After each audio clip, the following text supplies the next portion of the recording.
Man, salute to everybody, man. Shout out to the LDBC, Lion Dens basketball community, man. Shout out to everybody, man. True Raw, James, Know Your Boy Sports and News. Shout out to Ticket, man. Ticket keep cooking, man. Ticket giving y'all great updates with Diddy, what they got going on in that case. Shout out to Ticket, man. Shout out to all the supporters. Y'all hit that like button. Y'all not subscribe, man. Hit the cash. That's show some love to the brother, man. But Kevin Durant, you guys, did some very disrespectful stuff when he was on the podcast with LeBron James and Steve Nash. And I think he got a misunderstanding and really don't have the common knowledge of what went on in those times of Michael Jordan's era. So he basically talked about a number of things. Talked about Jordan quit the game of basketball during his first retirement. How Michael Jordan didn't get really criticized like they got criticized. But the thing is, it just shows how sensitive Kevin Durant is, that he really can't handle criticism that comes his way. So what he do, he just be ultimate smart ass and be an asshole towards people that actually come at him and hold him accountable with his actions and what he does on the basketball court.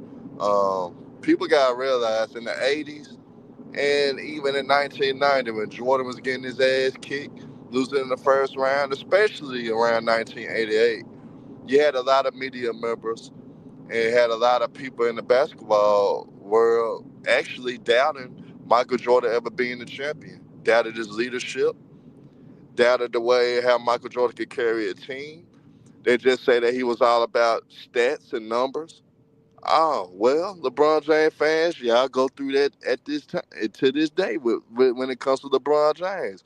But Michael Jordan had guys like Peter Vesey, Bob Ryan, even Bob Costas was giving a lot of pushback to Michael Jordan, especially when Michael Jordan retired as well. Bob Costas said that it's a travesty what Michael Jordan basically did to the game of basketball because he retired and went into baseball.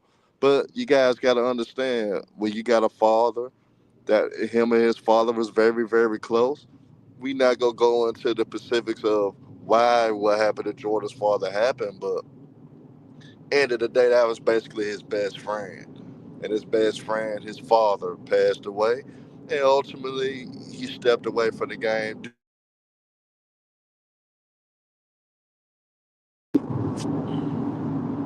I apologize, y'all. I apologize. A phone call came through. Phone call came through. Y'all put a one in the chat if y'all hear me. Put a one in the chat if you guys hear me right now, just to make sure I'm still on, just to make sure I'm still cooking, because I was cooking. So y'all put a one in the chat if y'all hear me. Anybody in the chat put a one if y'all hear me, man.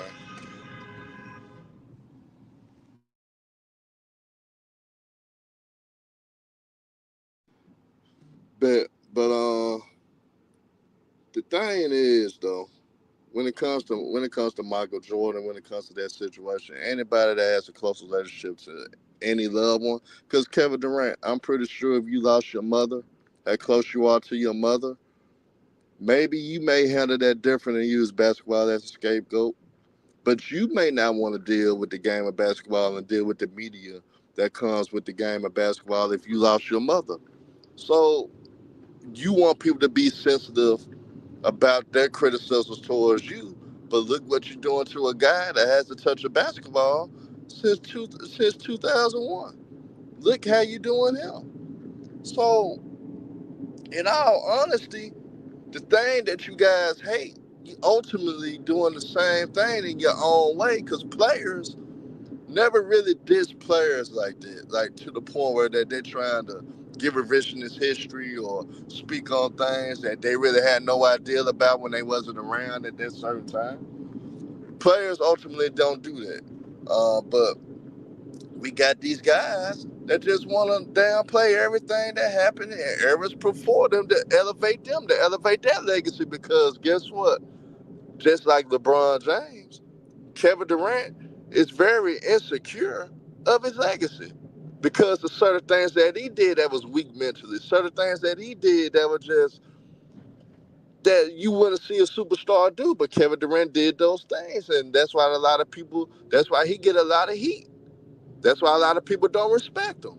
That's why he got numerous platforms. Call him out. But honestly, you guys, for a man to say that he quit due to the fact that what was going on with his personal life with his father, losing a father, that's crazy, you guys. That is crazy. It's sad. It's disrespectful. Um, a lot of people really just want to do anything they can to uplift their legacy. This is what it's all about, you guys.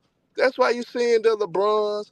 That's why you seeing those guys dissing because of their legacy.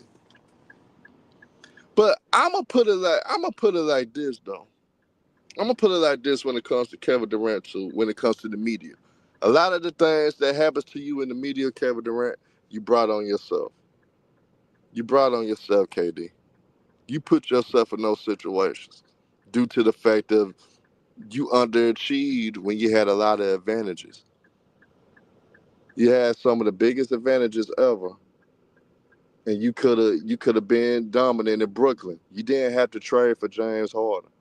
When you traded for James Harden, you created another super team that failed. You went to Phoenix, joined CP, Devin Booker, and you had a DeAndre Ayton there. You failed, and you bring it down franchises left and right. Now you in the situation that you going to Houston. If you fail there, a lot of people will have to question your legacy in general because in all actuality, KD, you haven't won since you left Steph Curry. And that's a fair assessment for anybody that criticizes you. Michael Jordan got cooked. I just want you guys to understand that Jordan got cooked. Bob Ryan said Michael Jordan would never win a ring. He said that he's selfish. All he cares about is stats, and all he cares about is himself and his brand. This is what they're saying in the 80s. It's just that you go see it in columns and newspapers. The thing that I can say about Mike, he always held himself accountable. Michael Jordan always, when they asked him tough questions, he answered those for the most part. And Michael Jordan will put the blame on himself to start blaming teammates. Kevin Durant, I seen you not take responsibility in a lot of situations. Unlike a guy that you basically sold your soul to for that particular show, LeBron James, threw teammates under the bus as well before. Mike used his failures as motivation. You guys make excuses for failures because there's nothing wrong with failing. There's nothing wrong with overcoming obstacles. There's nothing wrong with overcoming adversity. That's what a lot of people don't realize about Michael Jordan's career. That's what actually made Michael Jordan the GOAT because he went through his adversities. He went through all the criticisms that people was giving him about never winning the championship despite putting up historical numbers or having historical seasons. But he used that to fuel him to become the man he ultimately became. And I don't want to hear the notion that Detroit was old. Isaiah Thomas only 1 or 2 years older than Michael Jordan in age. Only 1 or 2 years older than Mike. Everybody else was still young. Dennis Rodman was still at his prime. Joe Dumars and Michael Jordan, if I'm not mistaken, the same exact age. So they was getting older. The Bulls finally got to new heights and they finally matured as a team and they finally got to where they got to. It just was their time. And sometimes you got to go through obstacles to learn how to win. But the misrepresentation of how Michael Jordan never was getting cooked by the media, the misrepresentation of Michael Jordan quitting, in which that I could see that he quit when things got tough. He quit when he was on top of the world, according to how you guys feel if he quit. But he retired when he was on top of the world, winning a three-peat. So how can you quit when you on top of the world? You the most famous athlete in the world. And Guess what? Like they give you in the workplace. When you lose a family member, when you going through a lot of stress, when you going through a lot of things mentally, guess what jobs give you? A leave of absence.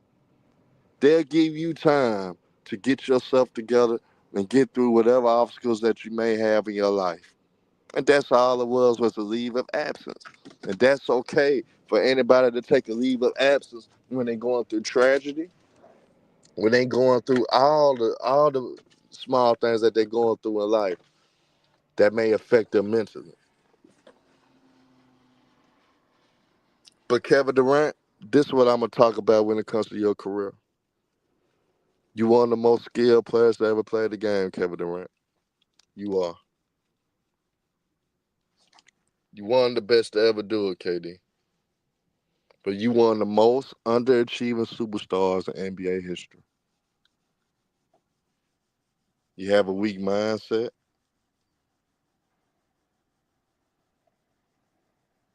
You don't have any heart. You want to stack the odds in your favor. You a quitter because you quit on OKC. You was up 3-1 against the Golden State Warriors. You quit. You gave up. And you joined the 73-19 that didn't need you. Team that you could have beat. So you want to call Michael Jordan a quitter. Just understand you quit on Oklahoma City. And you're not even the best player in that franchise history anymore because SGA did something that your ass couldn't do. The SGA didn't have a Russell Westbrook. SGA didn't have a James Harden, but he got it done. He didn't make any excuses. He didn't cry. He kept getting better and better on his game. He kept getting better and better as a leader. He kept grinding. He learned what he learned, and guess what? He persevered, and he ultimately brought that franchise their first championship, something that you were supposed to do. So, Kevin Durant, I want you to understand everything that anybody says about you or challenge you about is valid because you weak. You are very fucking weak. You a disgrace. You don't even believe in your own self because if you did, Kevin Durant, you wouldn't be taking the road that you're taking right now.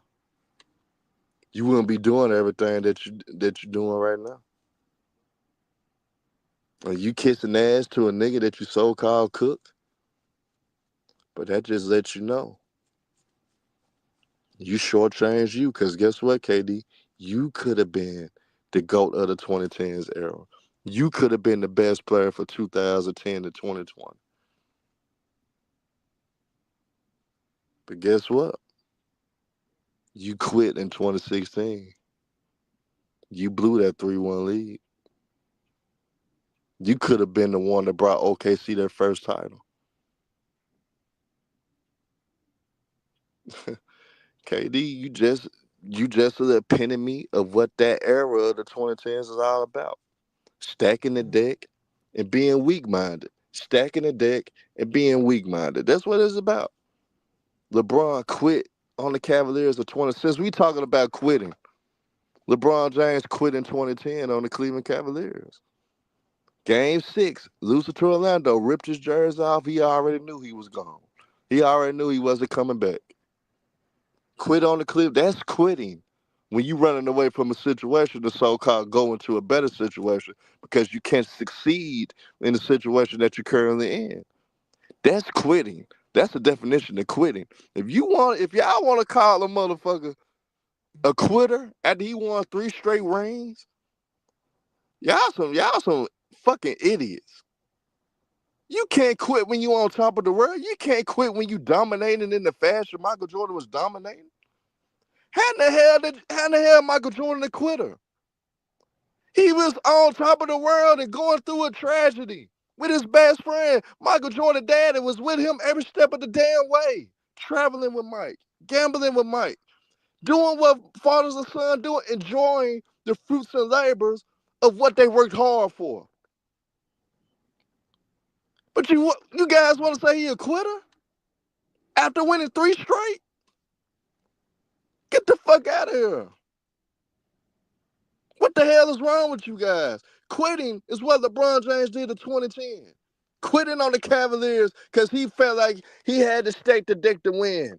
He had to go with D Wade to win. Learn from a man that already won before he got there. Kevin Durant, after blowing a 3-1 lead, quit on OKC, tried to make Russell Westbrook the scapegoat. Joining the Golden State, a 73-9 Warriors team that he blew a 3-1 lead to, a team that he was whooping ass. He was dominating Golden State. Golden State didn't have a damn answer for Kevin Durant and Russell Westbrook. KD blew that goddamn series because you up 3-1, you should be good enough to get one damn game. You couldn't get one damn game, Kevin Durant. That's your weak ass fault. That's your weak ass for being a weak-minded star. That's your fault for lacking intangibles into being a good leader. I just want to hoop. I'm not a leader. I just want to hoop. That's why your ass ain't winning shit else. Houston, y'all made some good moves, but guess what? Kevin Durant is like a funeral home. He brains down franchises. He ruined franchises. The only franchise that bounced back was the Oklahoma City Thunder. And then guess what? They gave Kevin Durant the biggest middle finger they could give that motherfucker by winning the championship. And SGA did it without having to stack the motherfucking deck. Kevin Durant, to be honest, what you just did just shows why I would never put you over guys like a Dr. J. This shows why I can't put you over guys. I don't even want to put you over Elgin Baylor because I put you in the same category. Elgin Baylor didn't win, but guess what Elgin Baylor didn't do? He didn't run and join the Boston Celtics. He lost the 7 games at Boston Celtics numerous times. Elgin Baylor ain't go sign with Boston, so he could stack the deck even more and win with Boston. Adrian Baylor could have easily did that, but no, he stayed put and tried to beat the best. I respect that more than anything. I respect Charles Barkley. Well, Charles Barkley tried to stack the deck on the end. That's a bad example. I can't even talk about the other guy. Well, this is a guy I can talk about. That's in your era. That was in your era, Kevin Durant. I respect Carmelo Anthony. He didn't kiss nobody's ass. He didn't try to stack the deck. He wanted to beat LeBron James. He wanted to beat Kevin Durant. He wanted to beat Dwayne Wade. He wanted to beat Stephen Curry. But y'all downplay Melo, even though he's a top 10 scorer of all time. Y'all downplay him because he didn't win a ring. But guess what? He didn't sell his soul to get it because he could have easily left Denver instantly when he had his first chance. Could have just played this contract out and left and actually been a part of the big three.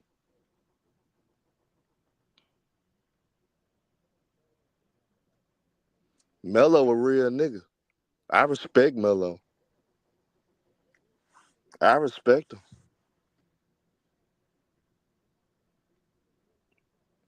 But you guys give praise to niggas that are quitters. So you guys celebrate losing. You guys celebrate guys just don't want to grit and grind for it, don't want to give their all just to challenge themselves to overcome adversity. Because guess what? We go through everyday life, y'all. We overcome adversity. We go through a lot of things in our life, y'all, that we can't run away from. Because guess what? We got children. We got siblings that rely on us. We got parents that rely on us. We got even friends rely on us. So we can't give up on life when tragedy strikes.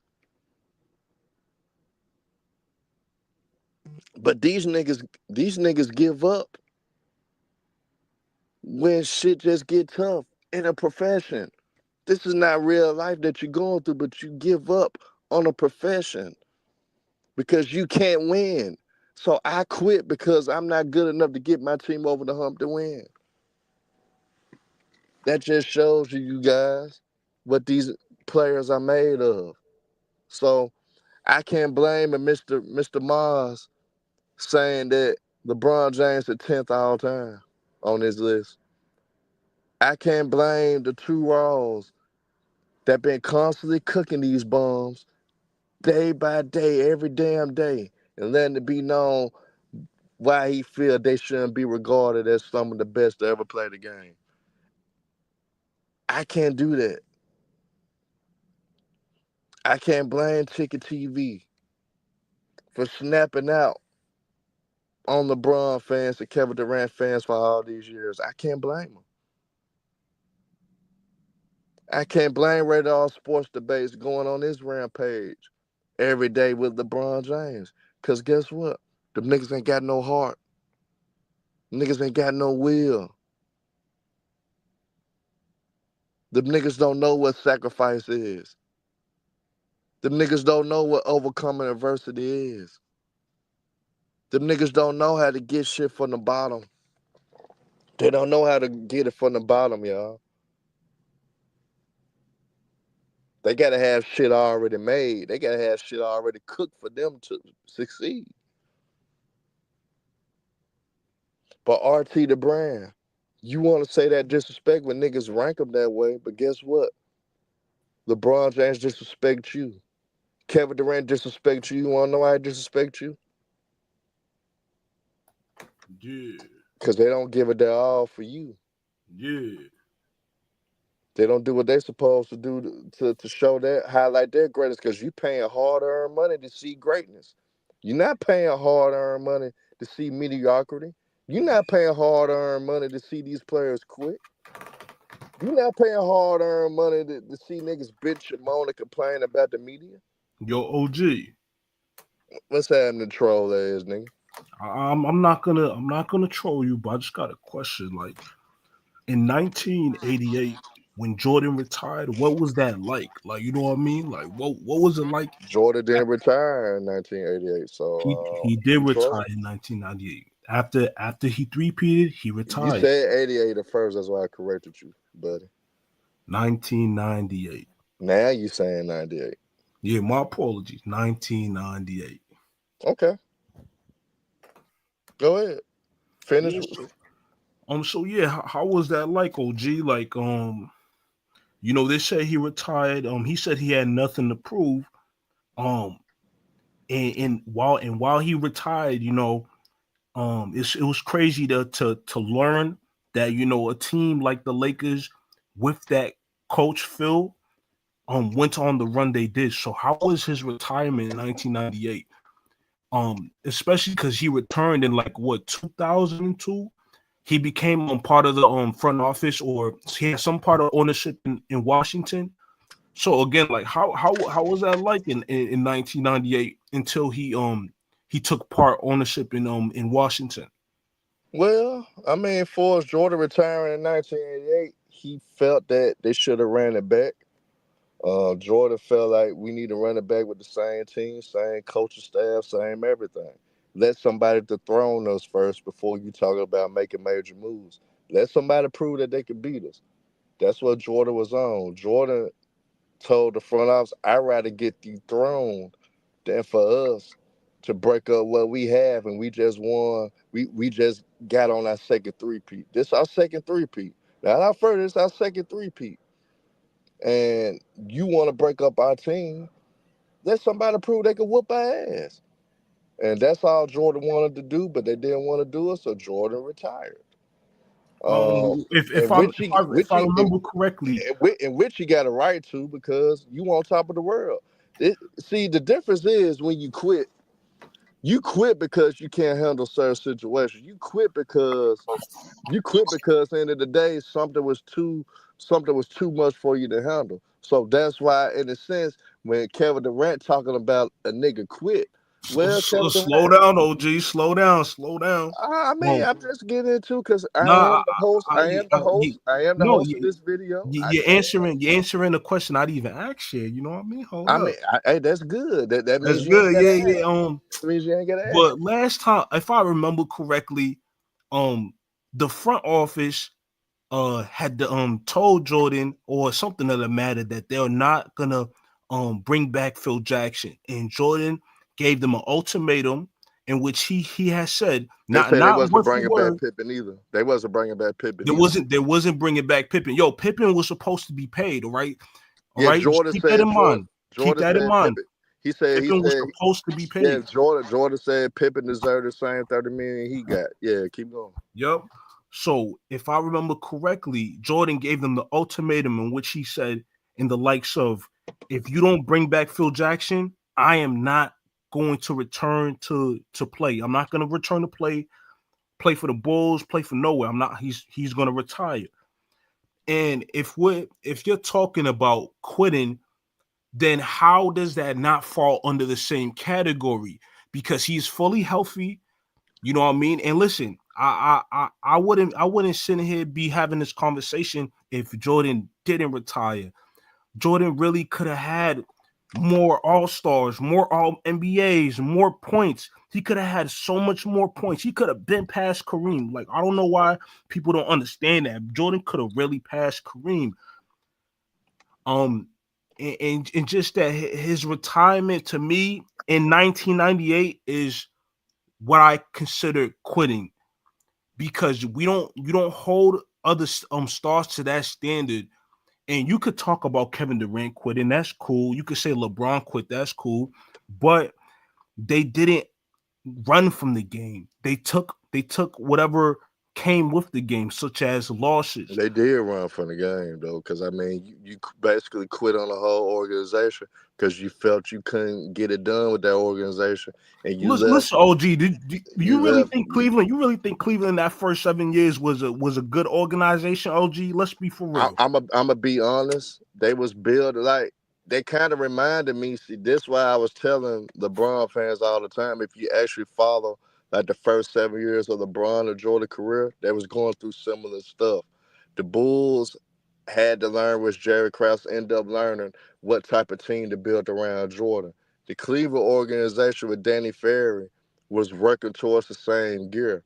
They was a little they wasn't as savvy as Jerry Krause, but they was getting better players. It's just that this is the unfortunate situation. When you look at between the cities, players would deal with living in Chicago and playing in Chicago, but a lot of players don't want to live in no goddamn Cleveland and primarily be in Cleveland for seasons and years to come.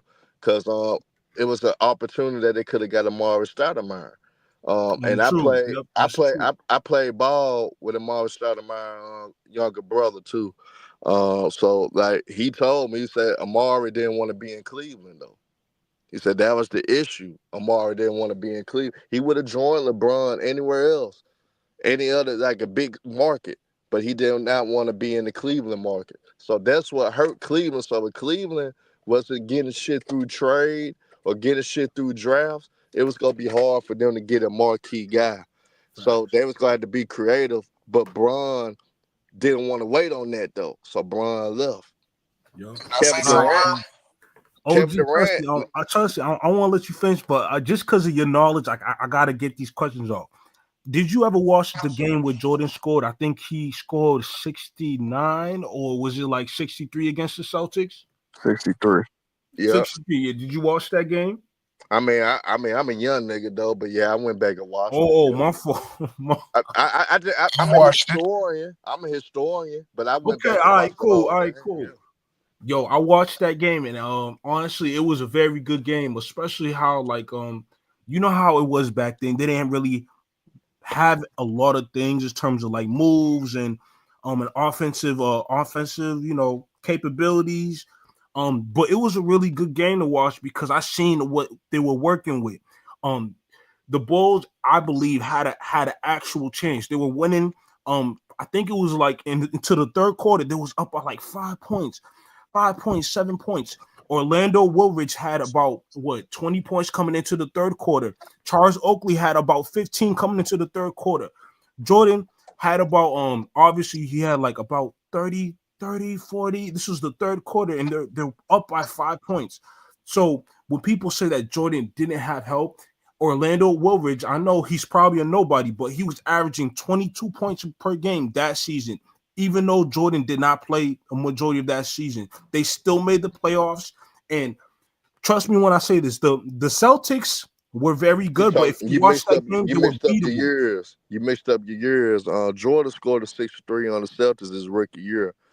That's That was the second year. He came back. that's Second year, thank you. It was the yeah. That second was year. And if you watch that His game, the first year, Celtics he were got knocked very out by beatable. Milwaukee. The yeah. He got Celtics were beatable. yeah, but the Bulls, unfortunately, like when you look at young players, because that is the second year in the league, Jordan wasn't mature enough to, and wasn't mature as a leader, or as mature as understanding what to do to, you know what I'm saying, beat a team like the veteran savvy and championship savvy Boston Celtics. So Jordan was going through his growing pain. So when it comes to analyzing these all time greats, I don't hold a lot of shit against young players learning how to be a professional, learning how to be a leader of a franchise, learning how to be the best player on their team as well. So, excuse me, like guys like LeBron James in 2007, I don't count that against LeBron. LeBron was still learning how to be a professional. That was his fourth year in the league. I would never hold that against a young player. But shit like 2010, shit like goddamn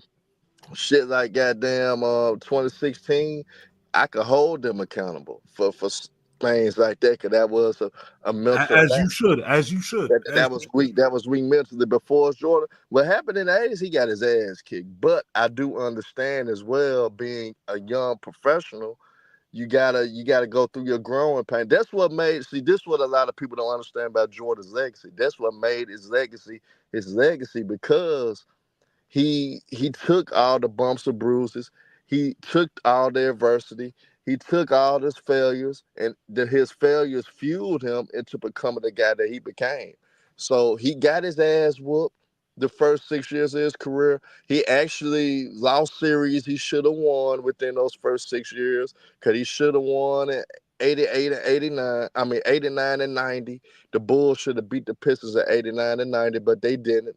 So end of the day, Jordan, instead of running away, because he could have left and went to New York, he could have joined his best friend Patrick Ewing, which would have been a hell of a duo. But he stood 10 toes, and he felt that I got to work on myself. I got to get in the right room. I got to become mentally stronger. I got to become mentally more focused, just so I could lead by example for us to become champs. So he stood against it and not run from that situation, in which most people probably would have got tired, like, damn, I need more. But he was confident in himself that I don't need more. I just got to become better. That's the separation between Jordan, Bron, and KD.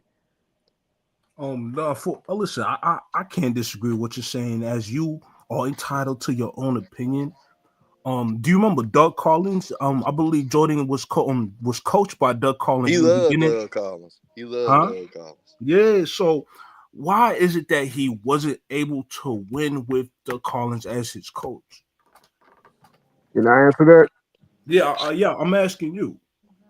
Doug Collins, from all of the research, Doug Collins liked to run that ISO, let Jordan do everything, which was not only helping the team, but in clutch moments, and then when they go up against an actual team, it hurt the team. This is why they got exploited by Detroit. This is where the front office said that we need to get a coach in there that will not only utilize Michael, but help Michael to utilize the whole team, aka Phil Jackson.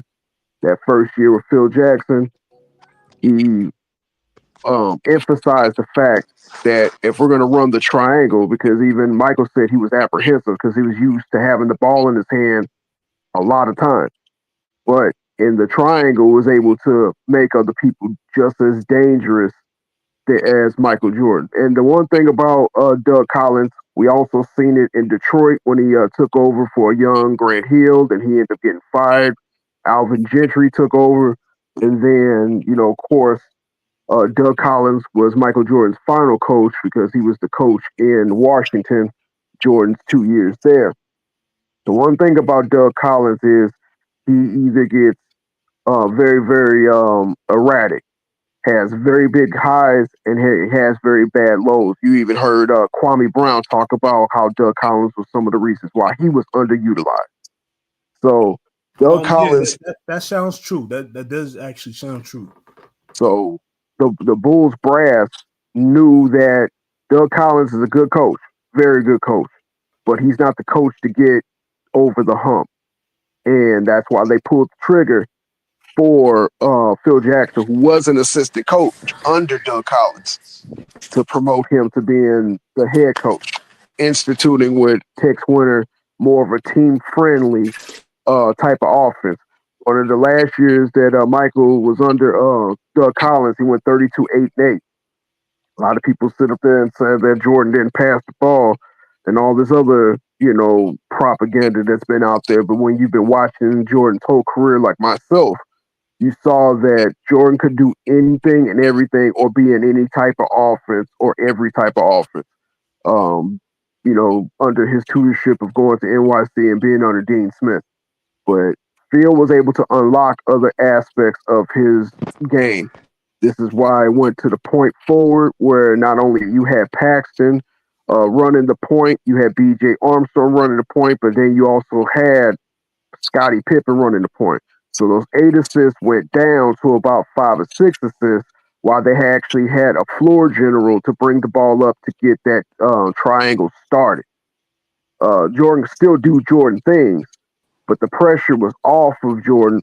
This is why they were able to beat the Pistons in a sweep, because they didn't know where the attack was going to come from. Was it going to come from Pippen at the point? Was it going to come from the side shooters with B.J. Armstrong? Or you might even had who they had that first year they beat the Pistons.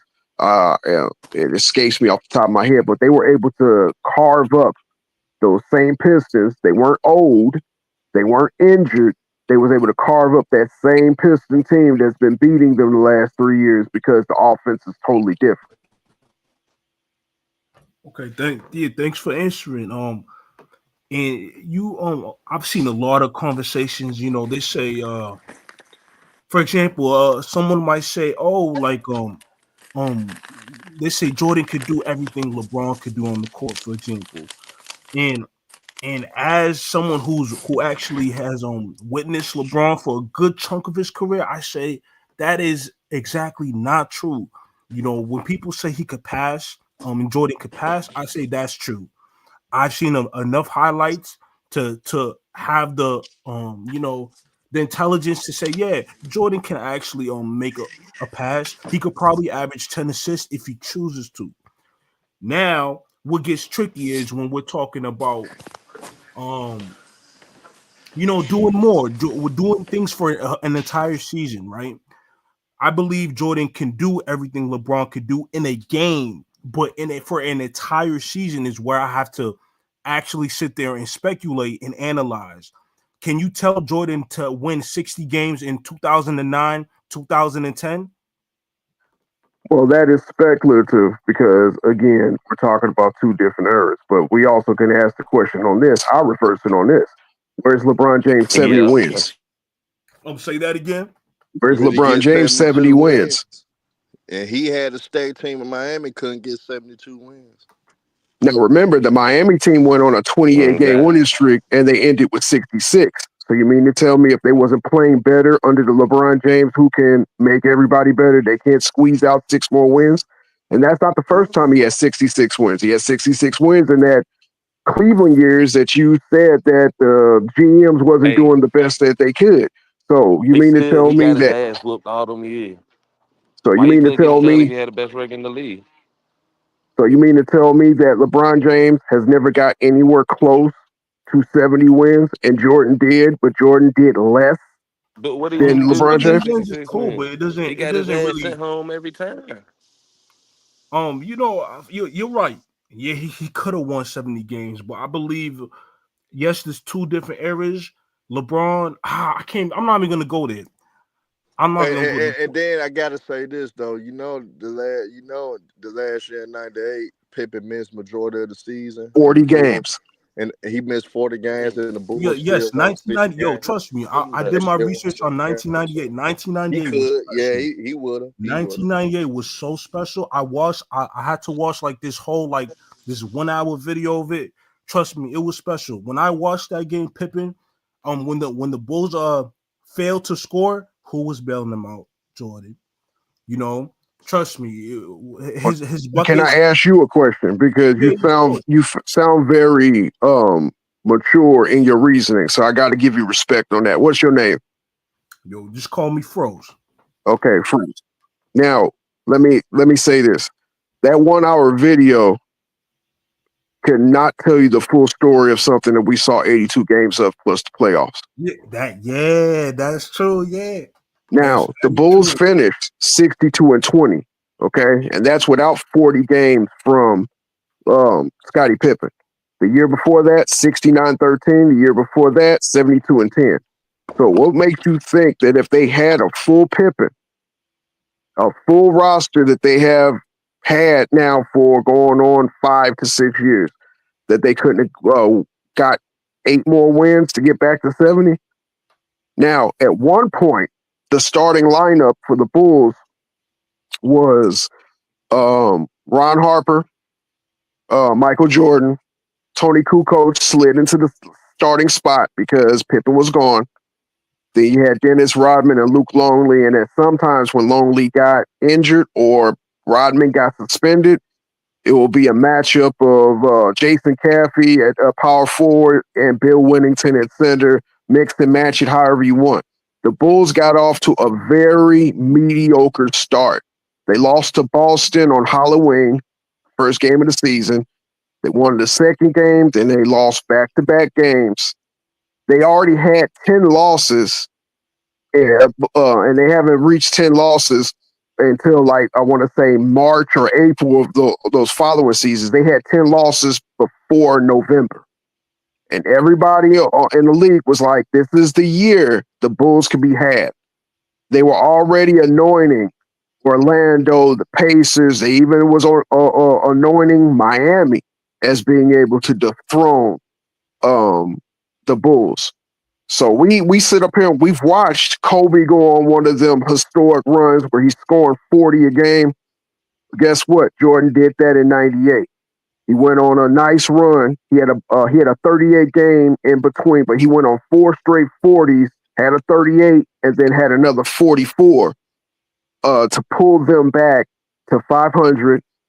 And it was Michael Jordan and Dennis Rodman holding everything down. At one point, the Atlanta Hawks were leading the division and leading in the Eastern Conference. And they slowly but surely chased them down. They won a game at home against Atlanta to put them in the top of the division. And I think they were like maybe 1 or 2 games out of the top spot in the East. And they played some magical defense. Jordan had to do a lot.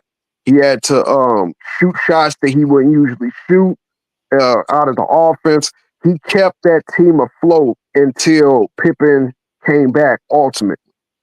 So when you say things like you don't think that Jordan could do things LeBron can do, again, just like all of this is speculative, all of this is our opinions, but the tape don't lie. I've watched Jordan not take a night off because he needed to rest or take a week off because he needed to go do whatever and then come back. He played 82 games. He was there in the blowout losses. He was there in the blowout wins. He played defense at 35 years of age. He brought his game against top teams. He didn't just I think he scored 15 points against a Sacramento team that they ended up blowing out. You know, I've seen LeBron James go to the bottom feeders and get the 40s and the 50s, but then when he plays the top teams, he don't get that. You know, this is not me. This is not my opinion. This is fact. Jordan brought his game when it was against the Knicks, Orlando, the Pacers, anybody that was above them. Even Milwaukee at one time was jockeying for the Bulls' position with young Ray Allen and Big Dog Robinson. And if you think Big Dog Robinson was a pushover, please look up his career. He was a big man that used to stay in the damn mid-range and abuse you in the mid-range. And him and Jordan both had 44 in the shootout that the Bulls ended up winning. That 98 season literally solidified what we already knew about Jordan. Jordan was not going to quit. He was not, as long as he was on the court, he was going to give you everything he has. He says that one of his rituals that he does before every game is he listens to Anita Baker giving you the best that I got. and that gets him pumped up because he's going to give his team the best that he has. Now, when we talk about, I heard you talk about early about quitting. This is the one thing that you need to know about the top brass in Chicago. They said no matter if they went 82-0, they were breaking the team up. They were Yeah, not going. I did hear They, that. Yeah. they were not going to give Phil Jackson extension. Pippen was going to leave. Of course, Rodman was like, well, if Pippen and Phil ain't here, because Rodman looked at Phil Jackson like a father figure. So he had no reason to leave. And then are they going to replace Phil Jackson with a coach that maybe even like Man, Doug Collins? the folks No, they got wanted 10 to Floyd, replace man. Phil Jackson with an unproven coach out of Iowa named Tim Floyd. Yep. And So I'm gonna Jordan say was, this before I roll. I hate to cut you off, but yeah, I got to roll. Keep cooking, brother. Maz probably will jump in soon. I told Ticket to look out for him. But y'all keep cooking. I like the dialogue. I like the brother that's asking questions because that's what I think we all got to do more often when we don't understand something or we want to get clarification on certain things. Ask questions and hear different things from people, and then you can come up with your own assertion from there. That's Yeah. how our conversation should be. I like the brother that's doing that, man. Y'all keep cooking. Hey man, y'all keep hitting that like button. Y'all keep supporting this Yeah. platform. Just the real shit. We don't mute niggas. We don't put niggas backstage at them other platforms, man. We let niggas get that shit off around here, man. Y'all keep cooking, brothers. hey, one last thing, Herm. You know, me and you go back like spawning cords and car seats, man. Have nothing but Sure. love and respect for you. I appreciate it, brother, man. Keep cooking, bro. Keep cooking, bro.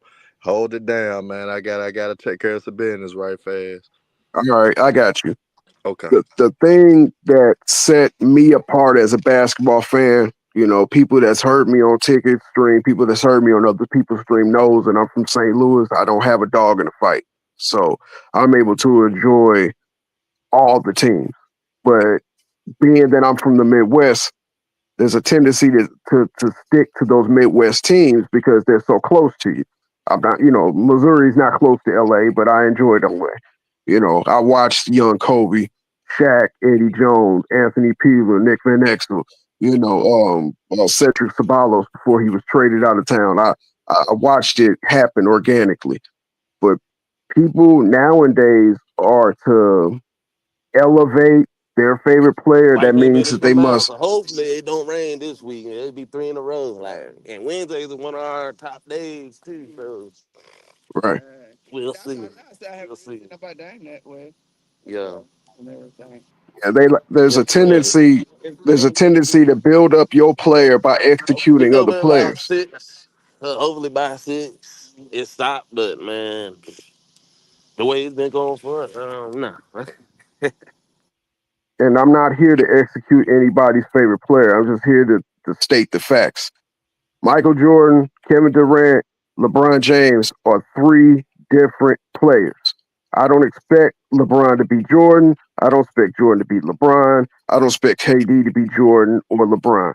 I've enjoyed every last one of their career, but they do different things and they are different players. So when people like to execute Jordan to lift up LeBron, I think that's uncalled for. Now there's the campaign that we got to execute Kobe to lift up everybody else, and that's uncalled for. And I do agree with a lot of people that say that this energy was not there when Kobe was alive, and that's 100% facts.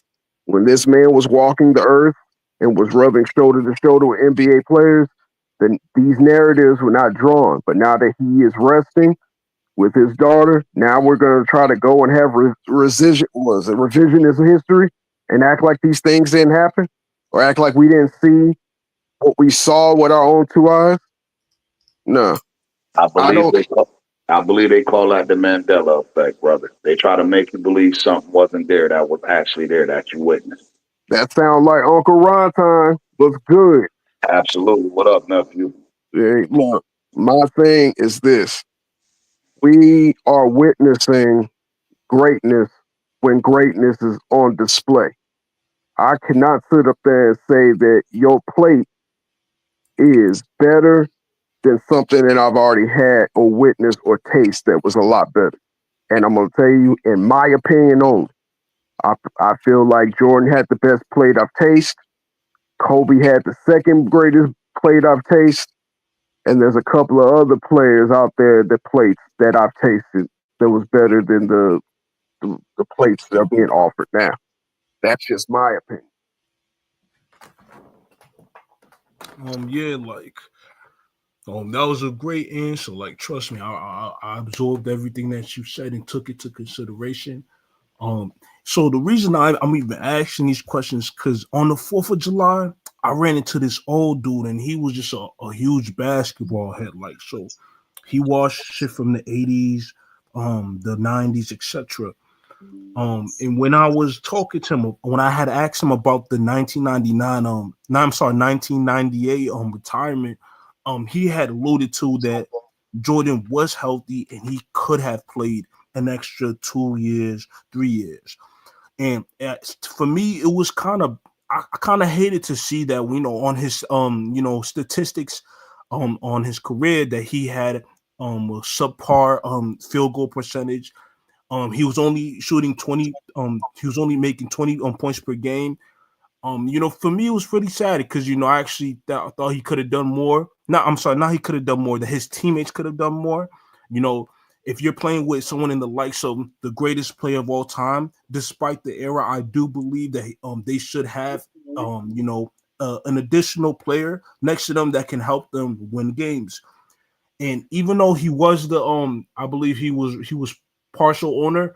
I like it's weird because I wasn't from that time. I wasn't really like fully conscious of basketball at that time. So like it would be dope to see. Oh, they put another player around him to help him win games. He wasn't. They weren't the last seed, but they were borderline playoffs. You know what I mean? Borderline. They could have, like, you know what I mean? Let's say a good run could have them in the eighth seed. So my question is pretty much like, do you think he could have played in 1998 to 2002? Because if he did play, and this is not. I'm not imagining. I'm not hallucinating. If Jordan did play, he would absolutely add at least 5,000 more points, at least 2 or 3 more All NBAs, and this would be substantial to his career. I wouldn't even be comparing him to. I would even entertain a LeBron or Jordan debate if Jordan didn't retire for at least 2 years. He would have probably another championship or so, or even if he lost, it wouldn't be a deduction in his to his resume or whatnot. We wouldn't think of Jordan any other way, even if he did lose. Even if he didn't make it to the playoffs or the finals in 1999, this, that, and the third. And another reason why I bring that up is because I have to bring up the Phil Jackson situation because when he did not return, about a year later, he's with the Lakers and he transformed them.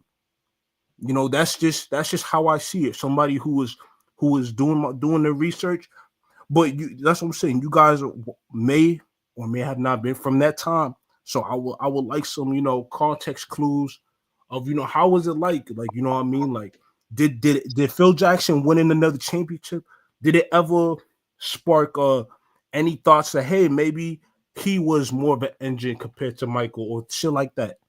Well, to answer part of your question, I'm gonna let somebody else come in if they're in. But you do know that Phil Jackson invited Michael Jordan to join the Lakers in 2000, and Jordan declined. And the number one reason why he said he declined is because he knew what type of nucleus they had, and they had this young cat named Kobe Bryant. He said, "Well, it's the young guy's time now." Mm-hmm. Now you asked some very provocative questions, and I'm going to give you some answers from my perspective. Mm-hmm. One of the things that you said is if Jordan would have played from '98 all the way to 2002, that he would not be judged. Well, he played in No, no, 2001 to no. I didn't say that. I said he would be good. He would be. No. I know that's what you said. I'm just saying people judge the Wizard years, Jordan, as that's supposed to be a knock against his legacy, and that was only 2 years with Washington.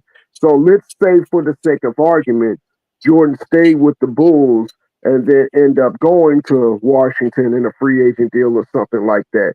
If they were judging those 2 years in Washington where Jordan was pretty much at the end, I can argue and say they'd have judged that the last, but that would have been 6 seasons of Jordan without a Pippen or without a Rob, without an actual team around him, and the only thing he's doing is scoring. The narrative would have been even more harsher. In harmony with that, I got to say this: what was Jordan's number one reason for playing? Can we not say out of his own mouth he said he played to win the championship? That's the reason why he played. This is the reason why when Herm rebuttal to you was when he said that they deserve the right to keep that team together until they got beat, and then we can start making changes. But the top brass in Chicago, it was about their ego. They weren't getting enough credit. They weren't getting enough of the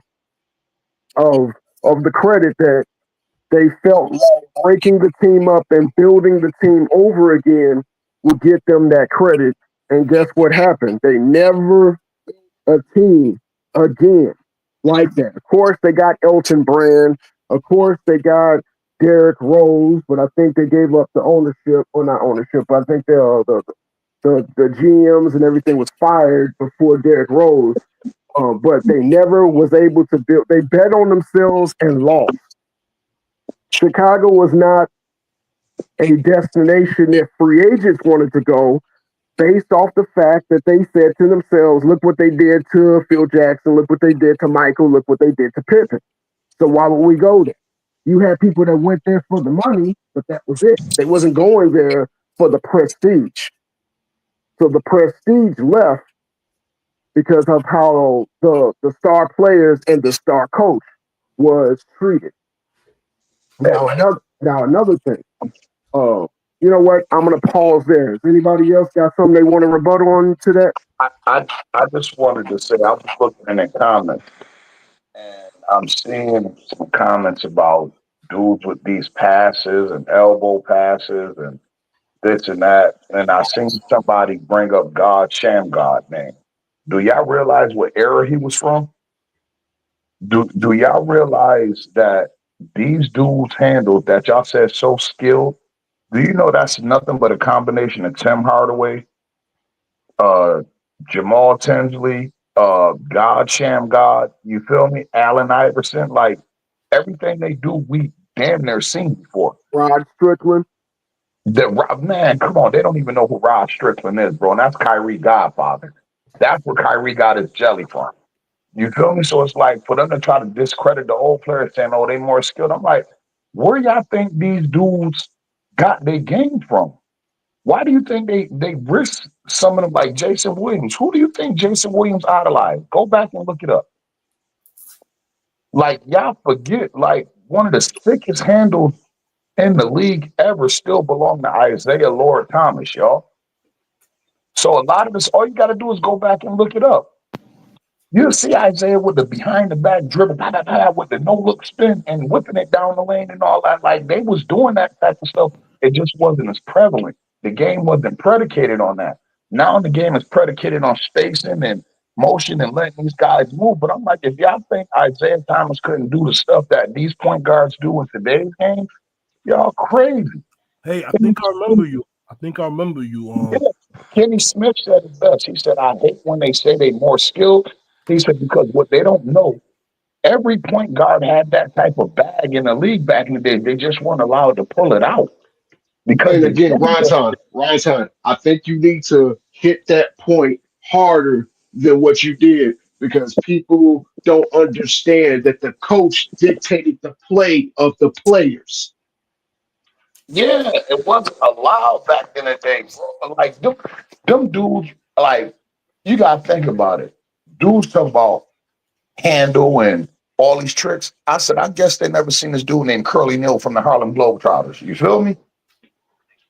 I said, I guess they never seen old school dudes like that who handle was crazy, but that's just not the way basketball was played back in the day. Um, So, There was so a I don't. point guard, there was a so backup point guard hold on one second. In harmony with Ron time, there was a backup point guard in the 95, 96, 97, 98 season on the Indiana Pacers. His name, left-handed, number 4, Travis Best. He had one of the best handles in the league, and he was a backup. But I remember in a game against Miami, he tried to take Tim Hardaway off the dribble by doing a fancy crossover. And then guess what happened? His coach blew the whistle, called him over there, took him out the game, and put Mark Jackson back in the game. Why? Because in that day and age, those coaches thought when you start doing fancy dribbling, you were showboating. Facts. And RT the brand, bro. I don't know what era you come from, you feel me? But you saying Steph Curry will cook Isaiah. Boy, Isaiah would fuck Steph Curry up. Steph Curry could not guard Isaiah Thomas, bro. There's nobody who could guard Isaiah Thomas one on one, bro. If Isaiah played in today's game, my 20, God, 30 and 10, 30 and 15. I'm sorry, 30 and my 15. And God. I Y'all don't got even like Isaiah Thomas, and I Um, just got to be honest. if y'all I gotta could, go back and do y'all gotta go back and do y'all research, man. Like y'all can't just be putting stuff out there and saying and disrespecting these dudes' game when the dudes y'all love game evolved from theirs. nah, Isaiah Thomas will be a winner in today's era. Man, he was a Well, winner in that era, bro. He was listen, bro. Do y'all realize Isaiah Thomas is the only person that beat Michael Jordan, Magic Johnson, Larry Bird, and Kareem Abdul-Jabbar all in the same year? Y'all do realize that, right? now can I What, ask a question right time? listen, without another perennial all-star on his team. Right time. If Yeah, Steph Curry can't even guard Kyrie Irving, how in the fuck is he going to guard someone who's Kyrie on steroids? man, I don't get it. Like, and I get it. Like, no, like Steph is amazing. You feel me? But where y'all think that game come from, man? Who y'all think that nigga was calling up when he was running out on the floor with his dad and shooting with all these NBA players? Who you think his game modeled after, y'all? It's one of the early greats. It's one of the Steph early greats. Curry, It's a few of the early greats. Steph Curry is amazing, but I've seen Steph Curry before. His name was Mahmoud Abdul Rauf. Yes, His sir. name was Yeah, Mark. His I name was was just Mark about to say Price. that. I was about to say that.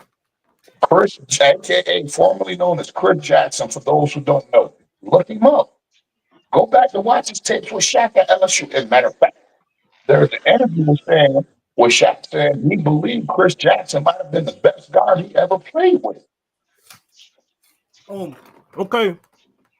Now my next question for y'all is: what about guards like John Paxton, B.J. Armstrong, I forgot his name, but Paxton, B.J. Armstrong, Steve Craig, Kerr. yo, bro, do y'all know what Craig Hodges and them what Craig Hodges was average if he played in today's NBA? He was allowed to shoot 12 threes a game. Who was Now that? keep in mind, Craig Hodges. Craig Hodges was a perennial 3-point shooter off the bench. He played for Milwaukee. He played for Chicago. And I think after he played for Chicago, he got the same Mahmoud Abdul Rauf treatment, and he was He out of the league. But was muscle. Craig Hodges was the first player after Larry Bird to win 3 3-point shootouts. And I believe he still holds the record for most consecutive threes hit in the 3-point shootout. I think either Chris Capono or somebody tied that record, but you're absolutely right. Yeah, like people don't understand. They look at they. I don't know, man. I don't know. I know it's a lot of the new generation. I be trying to educate the young boys, the young bulls, but they don't want no education. They just want to be right. Nah, And I'm see, more with education. that's why we're giving you so much consideration because you come in here respectful and you're just asking questions for the sake Yeah, of knowing. exactly. Yeah.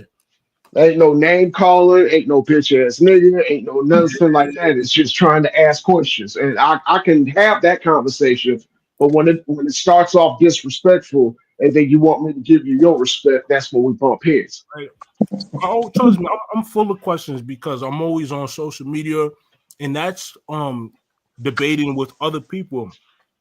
My next question for y'all is: someone like me, I prioritize accuracy. So someone like Kobe is not gonna be as eye popping. But what was it about him that made him be talked about like the way he was and still is? I'm about to Um, say, bro. So can and I ask you this don't get me question? wrong. Wait, don't get me wrong. I'm aware that he should have won more MVPs. The fact that he won a championship without Shaq to me is impressive.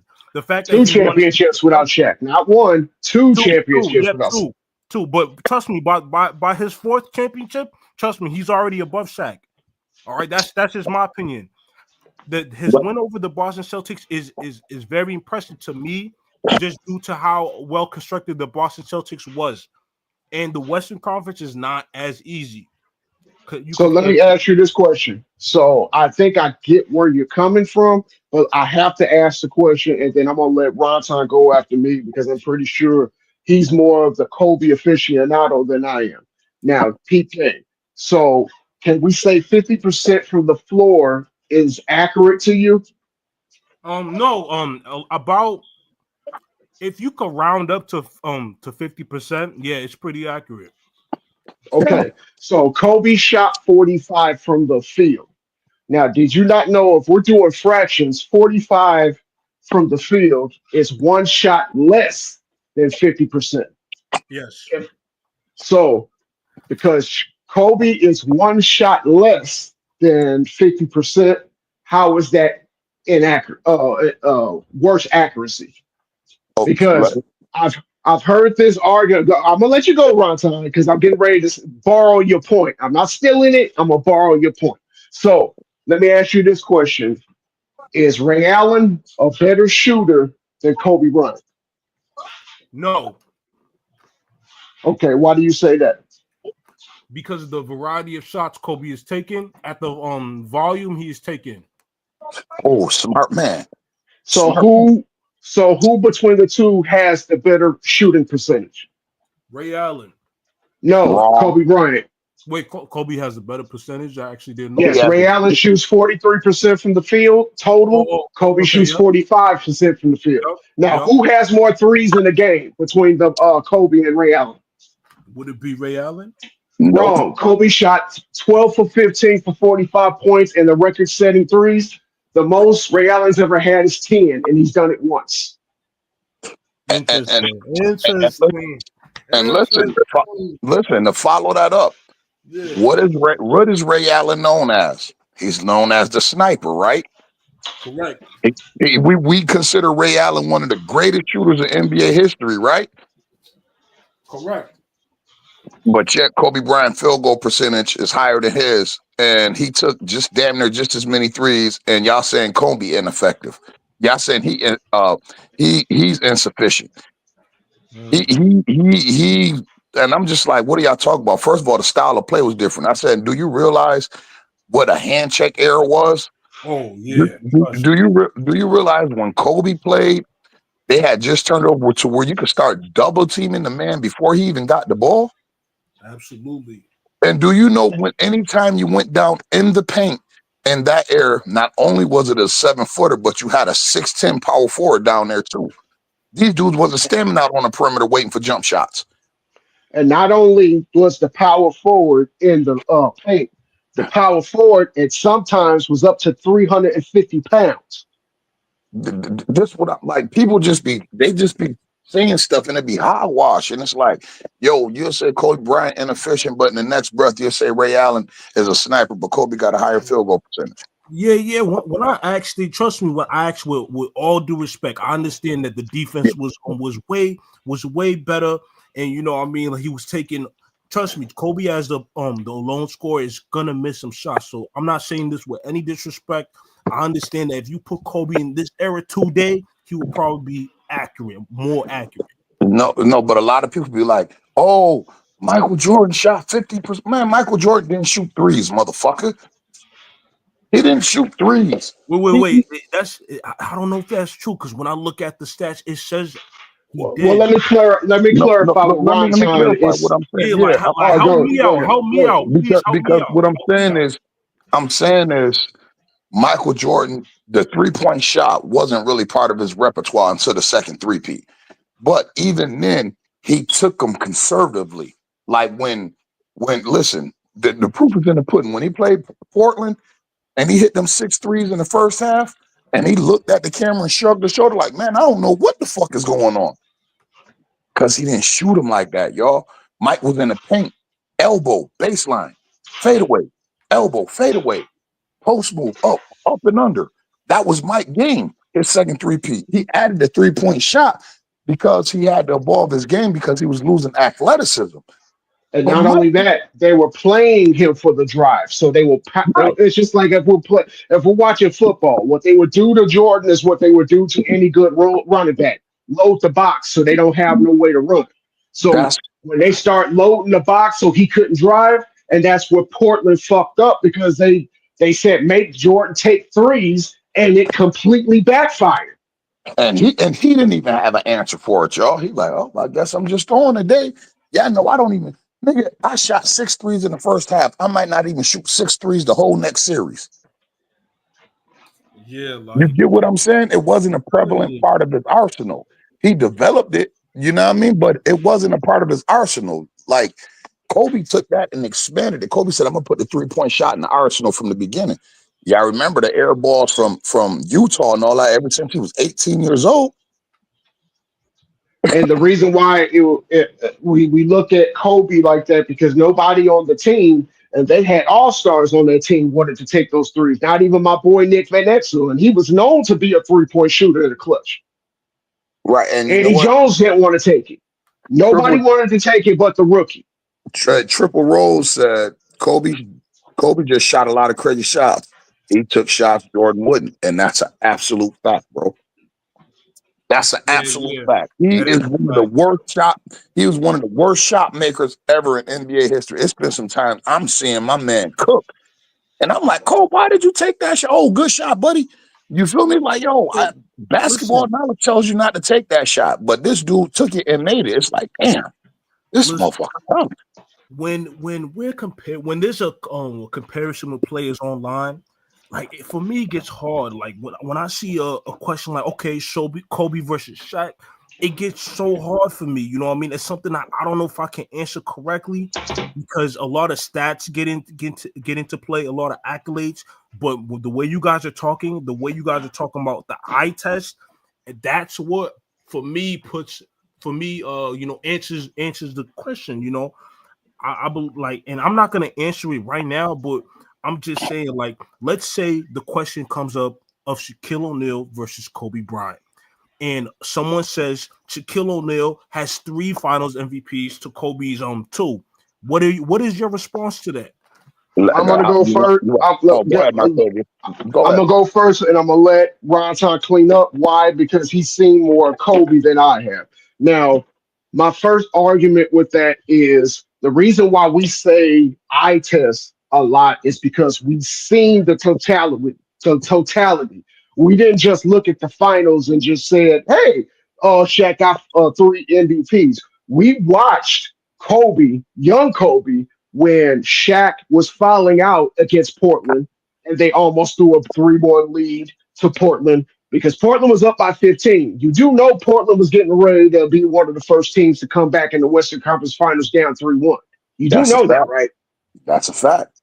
So we watched Kobe take that game over and eventually cook the shit out of a 6-time champion named Scottie Pippen to erase a 15-point lead by breaking down the defense, getting to the hole, and when Portland double team, kick out to Shaw, kick out to Fox, kick out to Glenn Rice, and that's how they was able to shave that lead down. We watched Kobe against Sacramento when Shaq was getting all he wanted in defense because they were double teaming and triple teaming him. Take over that game in Game 7. Uh, take over the game in Game 4 when they were down by 27. That's the Robert Ory 3 game. Kobe was the one that was bringing them back while Shaq was struggling. How was Shaq struggling? Because every time they put him on the line, at one point, Shaq missed 8 to 10 straight free throws. And then Mm. Sacramento will come down on the other end and score.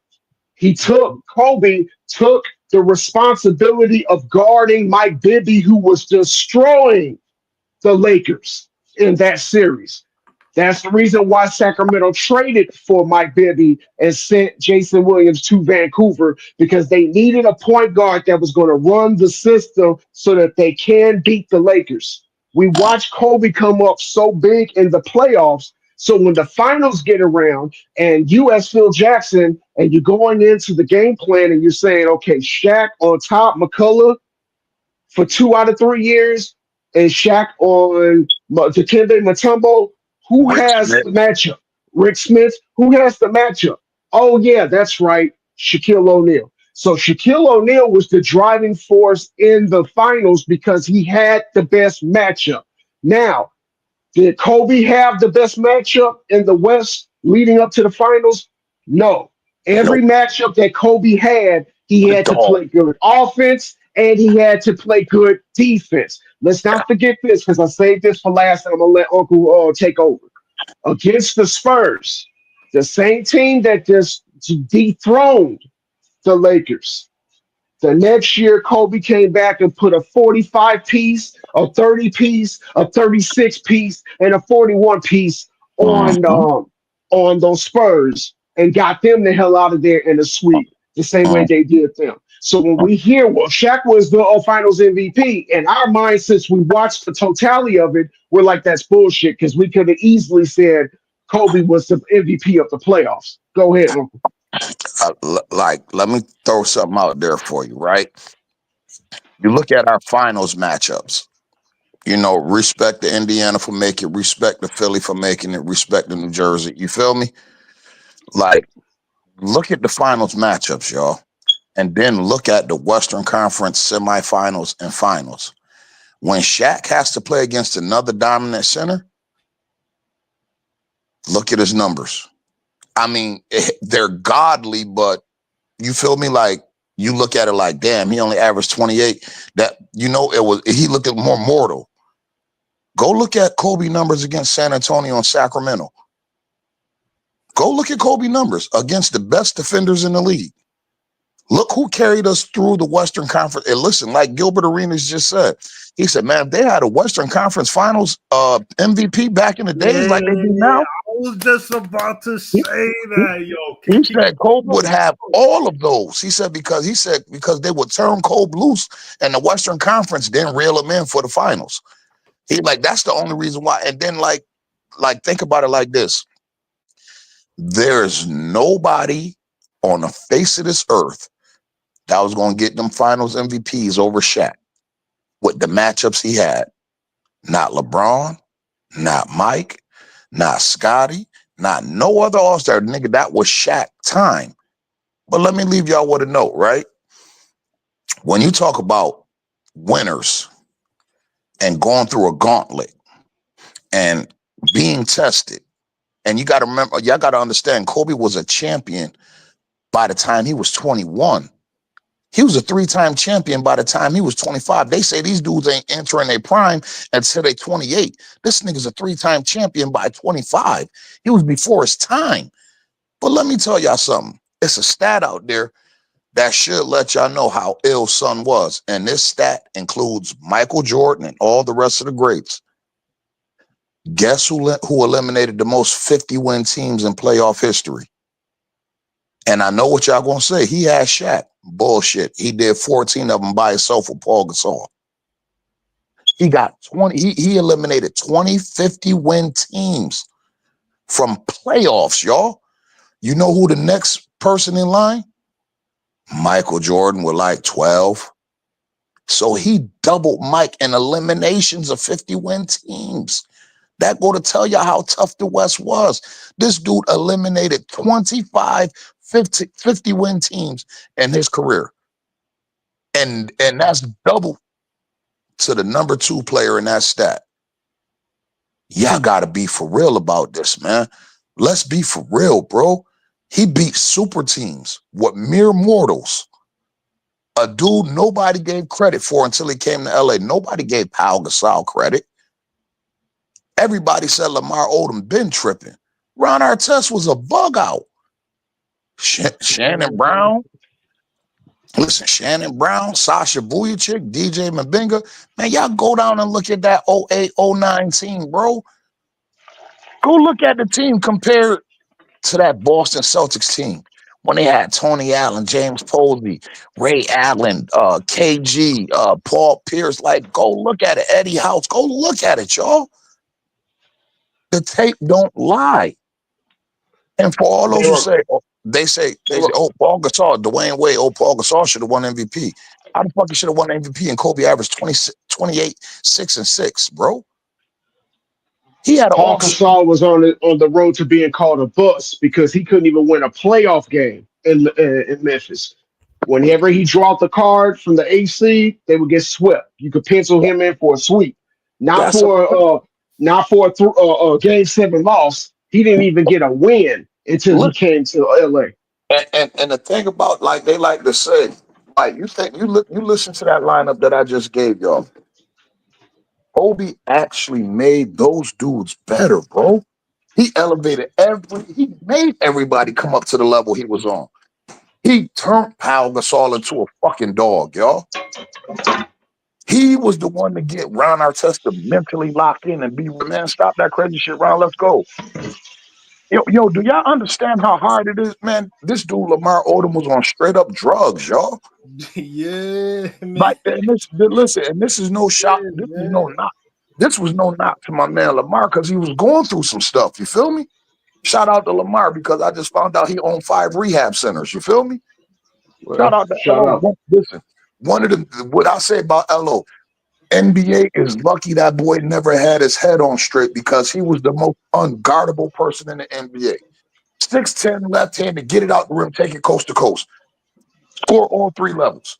Like, you got to hear Tim Duncan talk about Lamar Odom. You're like, man, y'all don't know how tough Lamar was. Lamar was a matchup nightmare. Let me ask this question right quick. I'm gonna name four rookies. You tell me who had the most points in their first game. Steve Francis, Elton Brand, Lamar Odom, and we'll even say LeBron James. Who had the most points in their LO. rookie debut? Lamar I Odom. think it was LO. Lamar Odom scored 35 in his rookie debut. Yeah. But listen, bro, see, and I kind of like, A- As I a got a, Clipper, I got a chance to meet him before he was Lamar, when he was a kid out of New York who got recruited and was going to Rhode Island. And I told you the story, Martavius. My man, my right hand man, Carl Jefferson, was going to Rhode Island with him. They was at the same prep school. And before they took off, he used to bring Lamar around our way.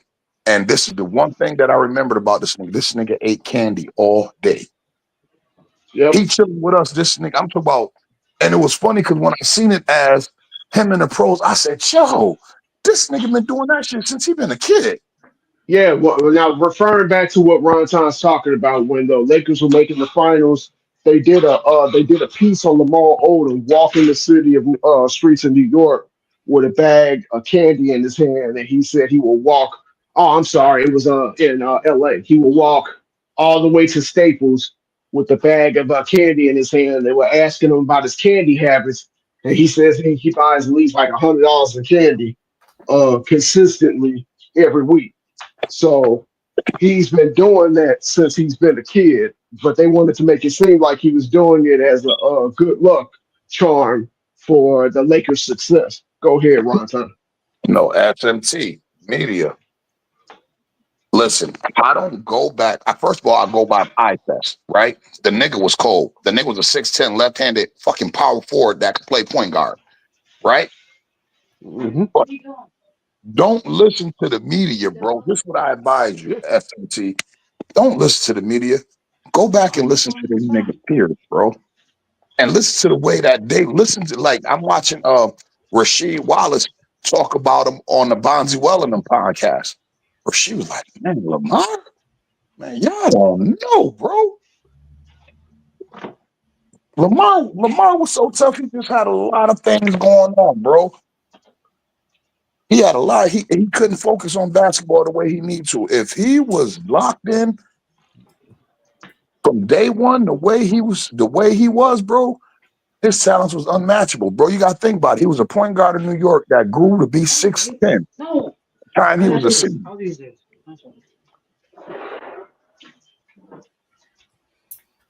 Go ahead, Ron. I'm sorry. Okay, so SMT, so you should know exactly what I'm saying. You can't say Lamar Odom was a problem.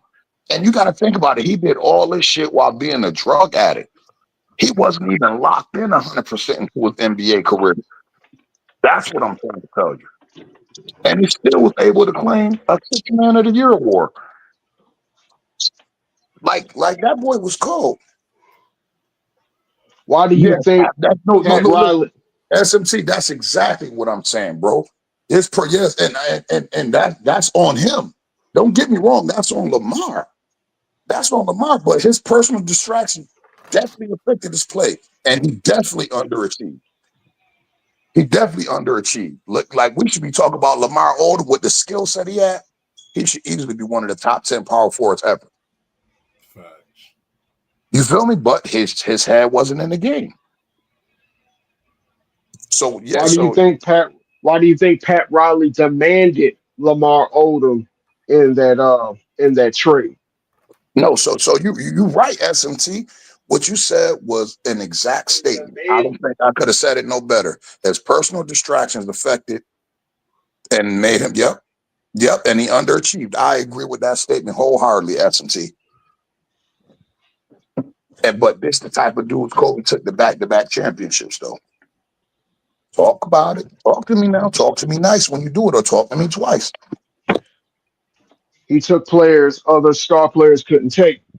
Did you eat your stuff?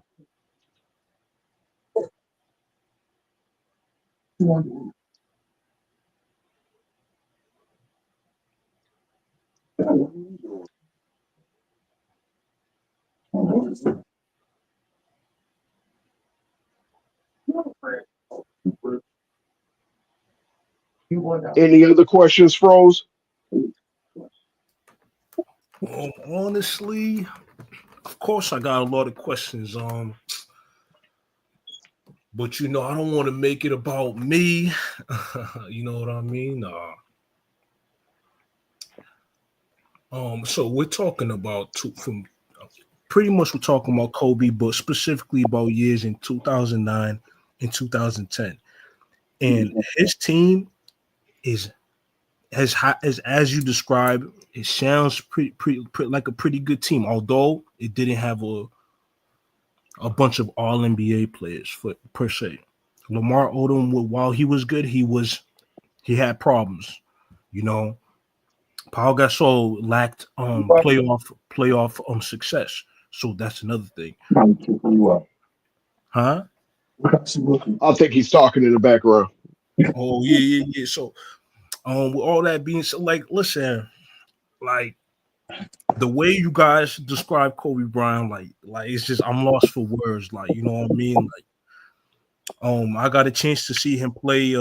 Honestly, his last game. I was a very late NBA player. I'm an NBA fan. So one of his last live games actually she was his last one.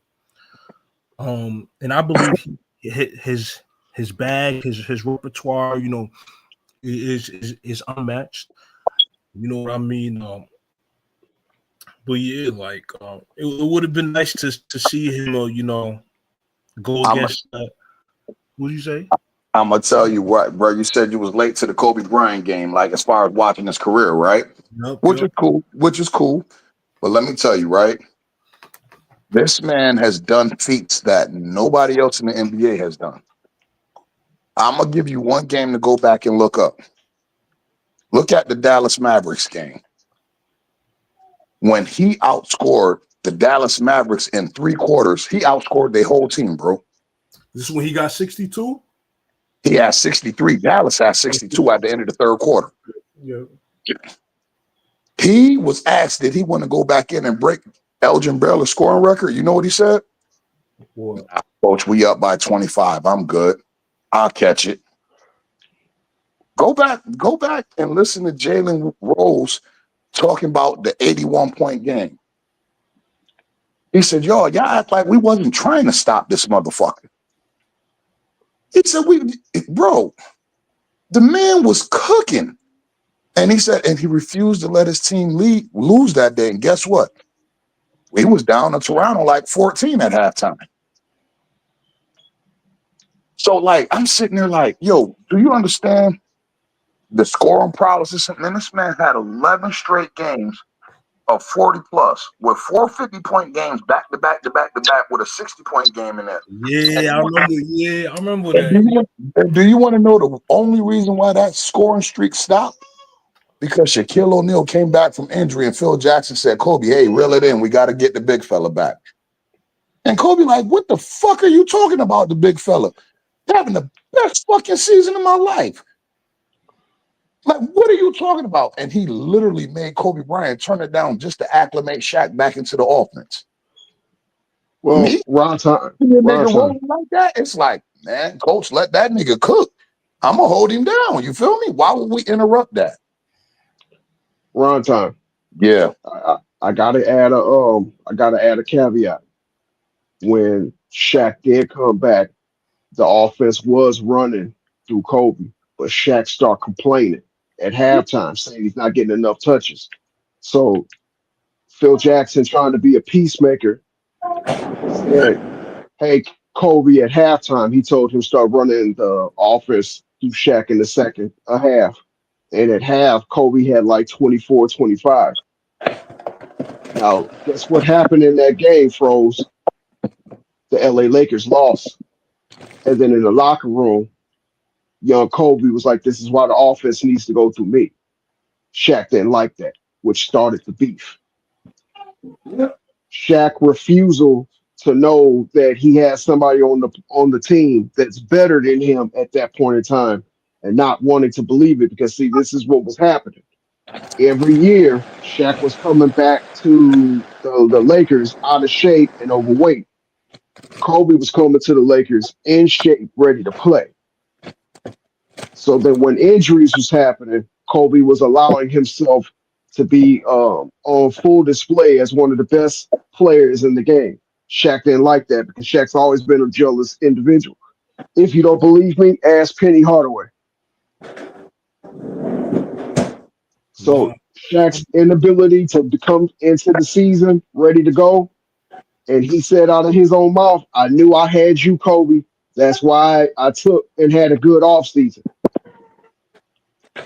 What he said, man, I had the best player in the world with me. Well, I gotta work hard. I ain't see it, but I seen it. I knew I had the best player in the world with me. Not T-Mac, not Ray. I had the best player. And I told people, I said, bro,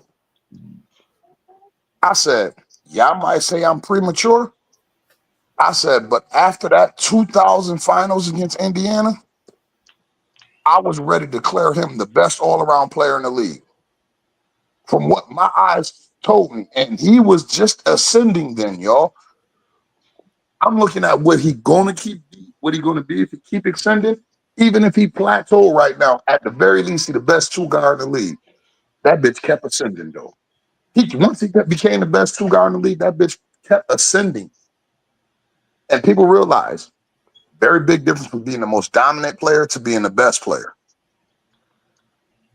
That's why all these dudes talking that shit. It's like, man, y'all cold, man. Y'all cold. Y'all cold. Y'all cold hearted for that.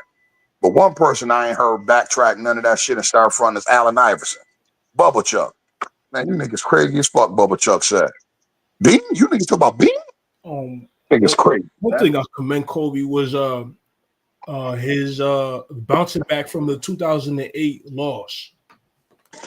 That's what did it. And then people tell me, oh, when we start talking about history, oh, y'all act like Kobe Bryant never blew a 3-1 lead. I said, yes, and it's a stain on his resume. I said, I got on him. I get on Kobe all the time about wanting to prove a point and losing a 3-1 lead to the number one seed in the West. When everybody said, y'all ain't have a fucking shot.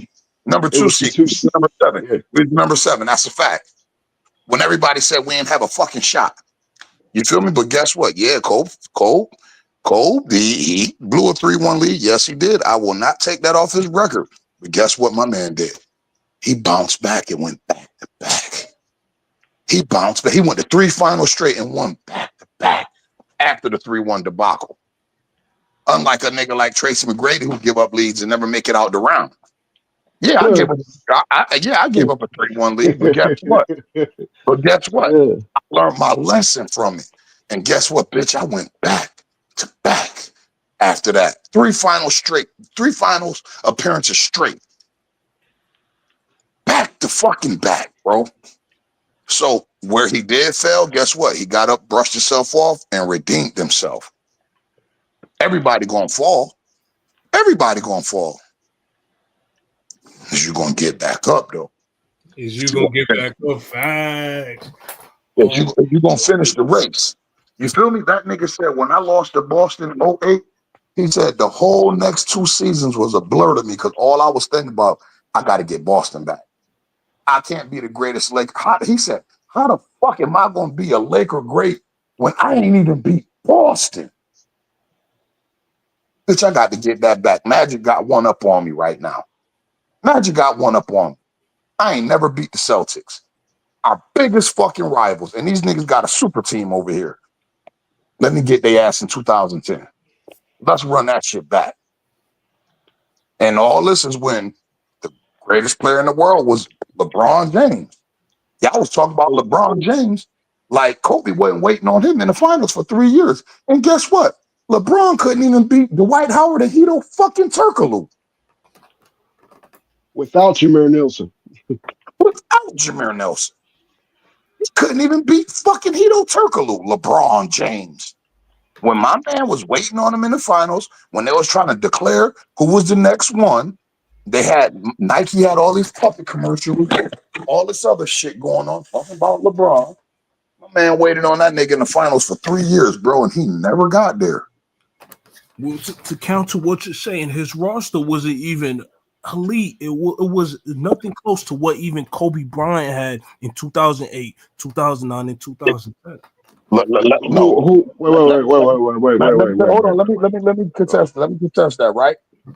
Y'all forgot LeBron James had won 60 games that year, right? Who was his second best player on that team? Y'all forgot Mo Williams made the Mo All-Star. Williams. Listen, Elgauskas, he had Antoine Jameson. He had Elgauskas. He had Antoine James. Bro, bro, you don't win 60 games and don't have a good team, bro. No, he didn't have another perennial All-Star, but it was the same effect Dirk Nowitzki had. You feel me? He had a bunch. Mo Williams was an All-Star. Yeah, I'll take that back. And I ain't gonna front. And Boobie Gibson led the league in 3-point percentage that year. Just to like, here's something I want to change with how everyone debates. When people look at All-Stars, it's you could mention the All-Star, but I feel like all NBA is more prevalent. Like when you say, oh, then Antoine Jameson. Yeah, yep. he was all NBA. Yes, he was. Jameson was 20 and 10, bro. Okay. With Washington the year before. Antoine Jameson, when he got there, was 20 and 10, noted as one of the best power forwards in the league. Went Glock for Glock with Kobe when he was with Golden State, 51 apiece. Antoine Jameson was not just a role player. Antoine Jameson was he was one of the grand prizes at the trading deadline, and Cleveland got him to bolster their interior. Yeah, and think about this, y'all.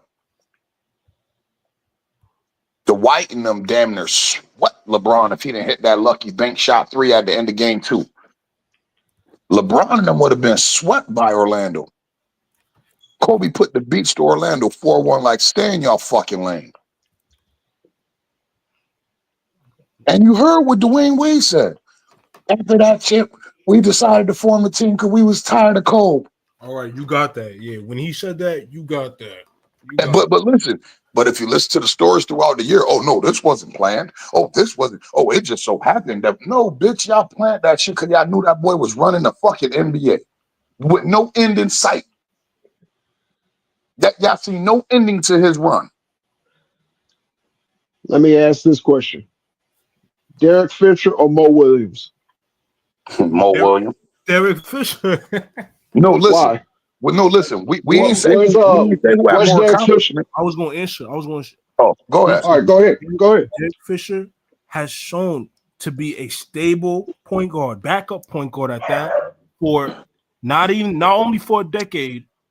Well, yeah, for at least a decade, through two different eras. All right, this is the 1990s era and the 2000s. He has shown to be a solid backup point guard. And he's clutch. And I give you that, right? But like I said, okay, let's remove the 5 championships and the run that he had with Shaquille O'Neal and Kobe Bryant, right? Because this is what got Derek Fisher his fame. He's a 5-time champion. Don't take nothing from D Fish because he contributed. But let's be real, D Fish was a corner boy, bro.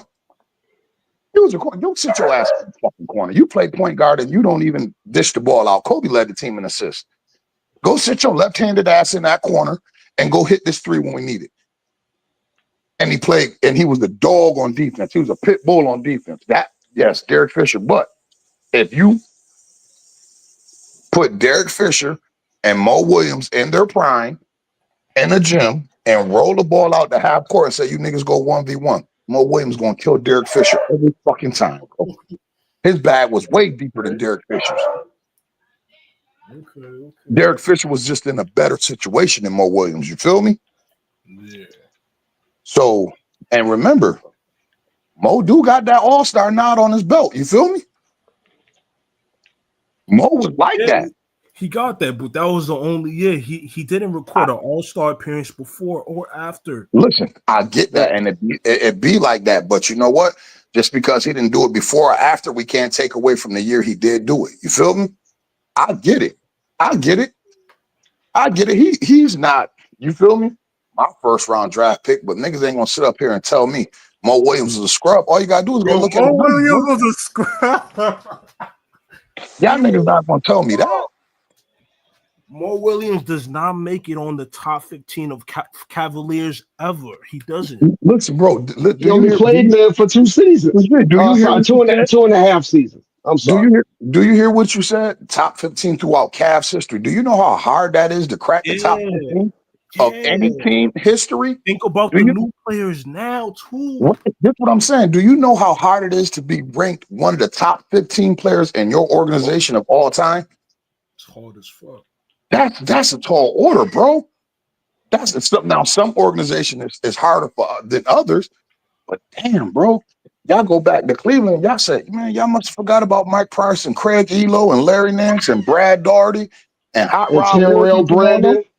You know, Gerald Wilkins and all these dudes. Terrell Brandon. Y'all forgot Kevin Johnson was a Cleveland Cavalier at first.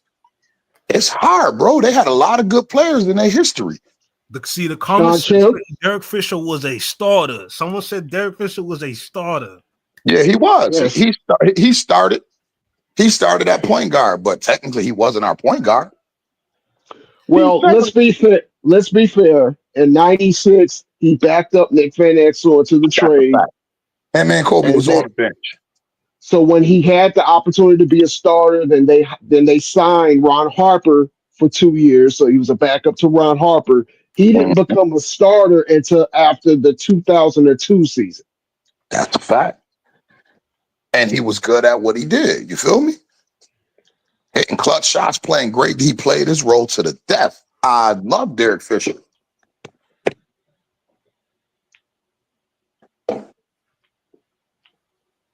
Now, I mean, so like, like people, I mean, I got another random question if you guys are ready for it. What's that, bro? Trust me, I'm everywhere throughout history, okay? Okay. In 1994, the Chicago Bulls win 55 games without Michael Jordan. Now, I understand they didn't have the main guy on the team, but they still went to, I believe, two rounds into the playoffs. Eastern Conference Finals and lost to New York. Oh, so they went. Yep. They went through one round. They lost in the second round, so they didn't go to 2 rounds. Yep. So they With the made ghost call from Hubert Davis, that wasn't a foul. We all remember that. Hugh Hollins. Yep. yeah. So in my opinion, I think that I have to question Jordan's value at that point because and here's why. Phil Jackson has shown to carry a team such as the Lakers in what I believe what 2000.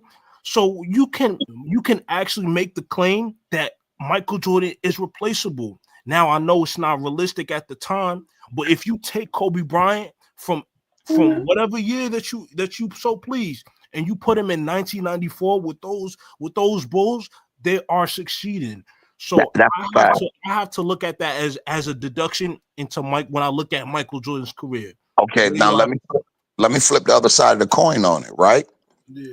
Instead of making a deduction from Michael Jordan career, won't we give Scotty his praise for being the player that we knew he was, that he just couldn't shine when Mike was there? Like people, this is Oh what I yeah, hate yeah, about absolutely, this absolutely. what I hate. This what Continue. I hate about this what I hate about it, right? People be like, I'm like, man, I know a nigga that's 6-0 in the finals and never been to a game 7. They be like, oh, Michael Jordan. I'm like, no, his name's Scottie Pippen. You feel me? I'm like, I know a nigga who had to come to Chicago and come of age before Michael won anything. I said, Mike didn't Well, win nothing until his sidekick, his running mate, became what he was supposed to become. I well, said, what so I can do, I said, I what I hate that. I know Mike was the man. Mike was the engine of that shit. Mike was the Chicago Bulls. But for you motherfuckers to be downgrading like Scottie Pippen was some type of like I don't even know the word of this, the way they disrespect Scottie Pippen. You feel me? Like I don't even know the word to describe that. They make it seem like Scottie Pippen was some old second rate ass, non all NBA making ass, like he was just along for the ride. And I'm like, yo, bro, y'all don't understand. And I'm glad you said that. Look when Mike left. Scottie won 55 games. His next best player was Tony Kukoc. And I'm saying, I think his next best player was Pete Myers and Horace Grant because Horace Grant left the next year. I, Horace Grant might have been more substantial, but I think skill for skill, Tony Kukoc was a better player. Skill for Like, skill, absolutely. you feel me? So I'm just looking at that from that sense. And I'm like, yo, you take Michael Jordan off the Chicago Bulls and you tell me them niggas still win 55 games? That just go to show y'all when people that just go to dismiss the fact when people be like, oh, Mike ain't have no help. I said, y'all know every year Mike won a 3-point the NBA championship. He had another top 10 player with him in the league, which was Scottie Pippen. I said he had an all defensive player and the second three-peat with Dennis Rodman, who was also the league's best rebounder. Yes, yes, agreed. And I said he had 6 man of the year and Tony Kukoc in his first three-peat. You feel me? Like people forget that like Tony Kukoc won 6 man of the year. And then what people fail to realize, think about his point guards, y'all. Jim Paxson, Craig Hodges, and Steve Kerr. All three of them bitches was NBA 3-point shooting champions, bro. Like, are y'all crazy? Mike he did have players with him. I'm like, this nigga had the 6 man of the year. This nigga had the defensive rebounding champion. Yeah. I'm like, yo, he had another top 10 player and the league 3-point shooting champion. Yeah, so listen, I don't over mean to even turn to this point, but y'all have to realize why I say LeBron is the GOAT. And I'm not saying that for no reason. I'm not saying that for no reason. I have a logical reason. It's just that the points that you guys have made and your knowledge is very is intelligent as fuck, bro. Like I have to take that into perspective. And the only knock I have is on Mike. I have nothing for Kobe because you told me why his field goal percentage is the way it is. All right. Now I can't say anything about that. I can't. You know what I mean? But when you mention that, okay, Mike has the best team around him. He has the 6 man of the year. He has a 45% shooter. Steve Kerr. Paxson is shooting 40%. What are we talking about? Horace Grant was one of the best rebounders. Dennis Rodman, one of the best rebounders. Scottie Pippen, all NBA defender and offensive player. But you wanna know what will separate them, and this where I separate this. You got to understand. Once Mike got to the top of the mountain, he never came back down, bro. Until he Yeah, then when he sure, listen, when he left and came back, what did he do? He reclaimed his top. You feel me? So when Mike was at his pinnacle, there was no coming down. Mike was at his pinnacle and he was still going. See, that's the difference between dude. A lot of dudes reach their pinnacle and then they fall. Mike rested the pinnacle and kept going. So now let me tell you this. Yeah. The fucking three-peat, right? Something that nobody's doing. Michael Jordan three-peated with the Bulls. This motherfucker took a year and a half off and went and played another sport, bro. Yeah. And came back and listen. While everybody is continuing on with their NBA life, this nigga came back and said, "Okay, give me a half a season." They lost to Orlando and came back with that 23 on. And good Lord. 45.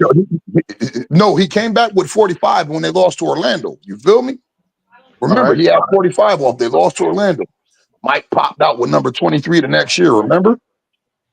Actually, he popped out with 23 in the middle of that series. In the middle of that series. But I look at that as a wash. I'm talking about when he got his footing back, when he go train, have an off season, and came back with that shit on his back.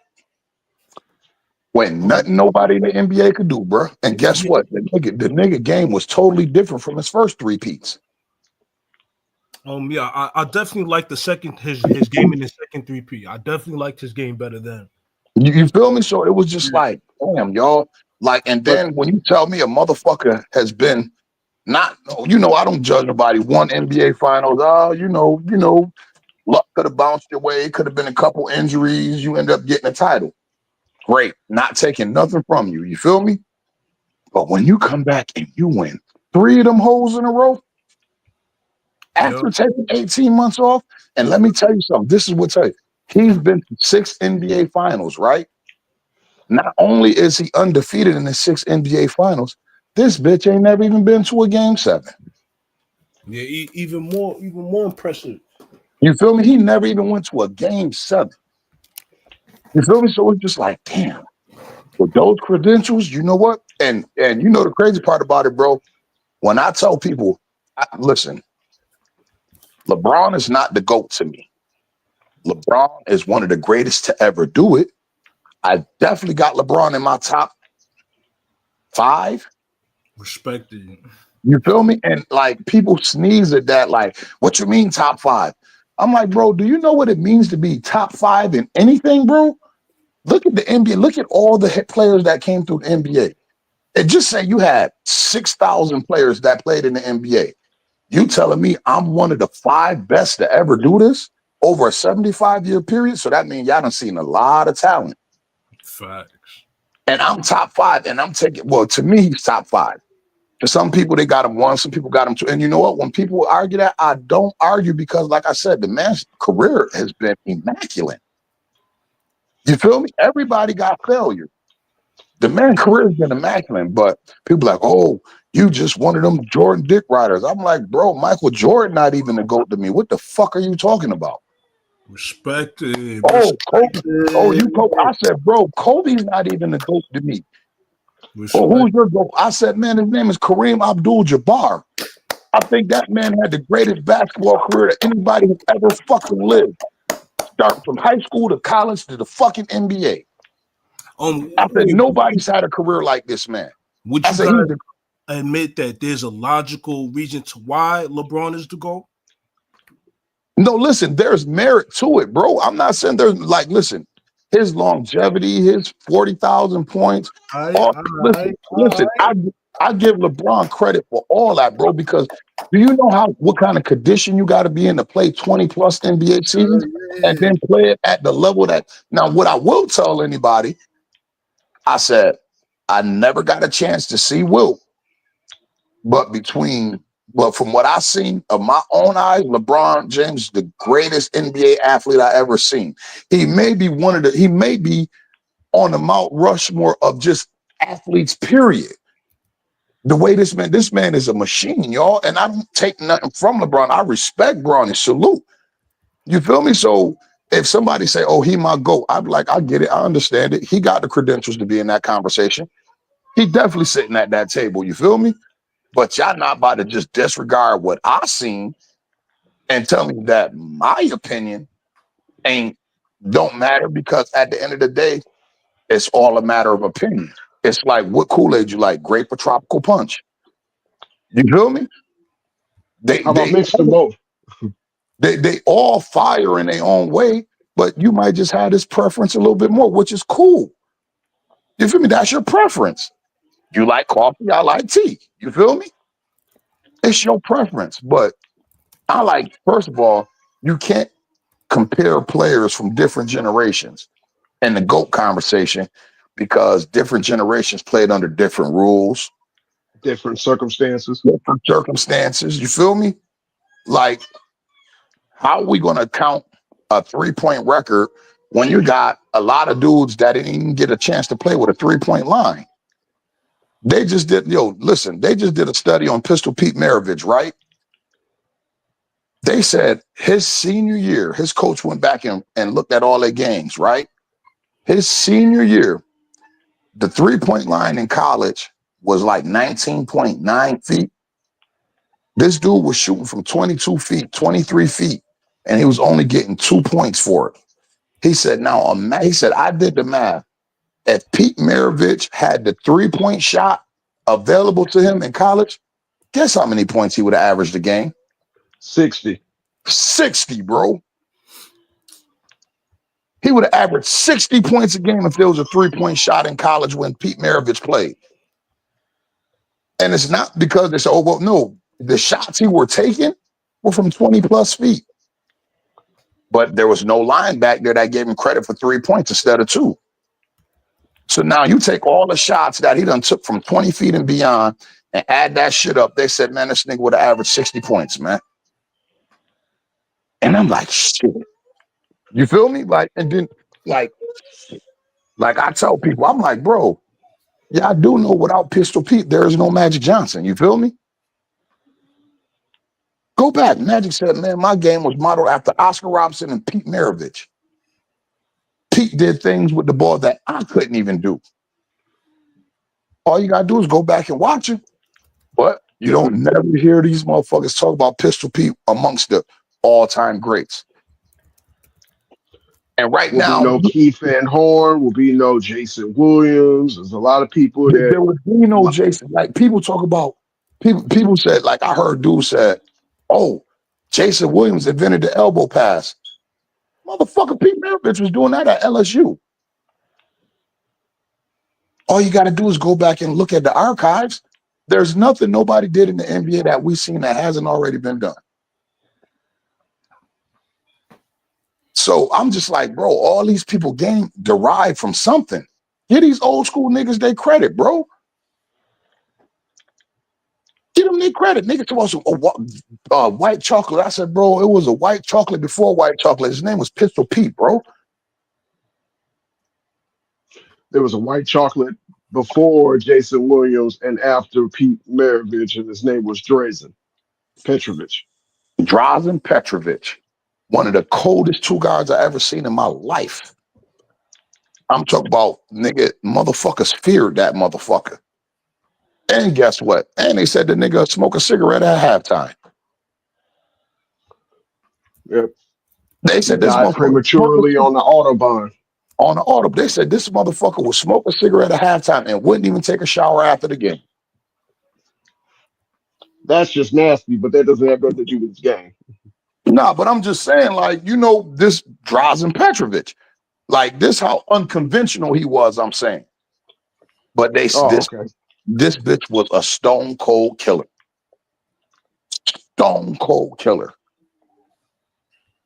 Like I tell people, I said, yo, y'all love Kevin Garnett, y'all love Tim Duncan and all this. I said, man, there wouldn't have been none of them if it wasn't for this dude named Derek Coleman. Yeah.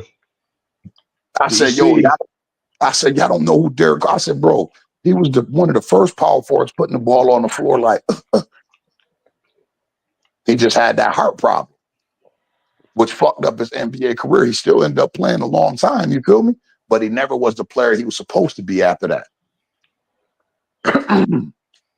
So when people like talk about this basketball shit, bro, I tell niggas, man, get in their bag. Like, I can't even talk basketball with a nigga who will tell me who is Derek Coleman. Man, get the fuck off my page, bro. Who Derek is Derek? Coleman, NBA Jam representative, him and Listen, when you Kenny love Anderson. something, bro, when you love something, you Gary become a Coleman. Oh survivor. yeah, I remember Gary Coleman. I'm Not just saying, Gary Coleman, Derek Coleman. Derek Coleman. Oh, What I'm saying is, Derek Coleman. Okay. listen, the casual fan, as they like to label him, wouldn't know who Derek Coleman was, bro. You would have to be somebody who really loved basketball to know, like, nah, that nigga was like that. That nigga had a chance to be the greatest power forward ever if his career would have just played out the way it was supposed to. Niggas don't know. Everything is LeBron James, Kobe Bryant. Nah, I said, they talking about skill, right, Martavius? Yes, sir. Oh, these niggas wasn't skilled back in the days. Bitch, I still ain't seen nobody finger roll like George Gervin. Still to this day, my nigga. Me neither. The Iceman, because it was One of the cold most as ice. cold. Listen, and then I'm gonna tell you who else don't get a lot of love.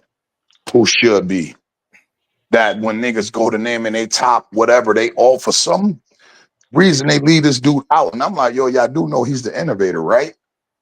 How the fuck you gonna have a top anything without Dr. J in it? And then there's that.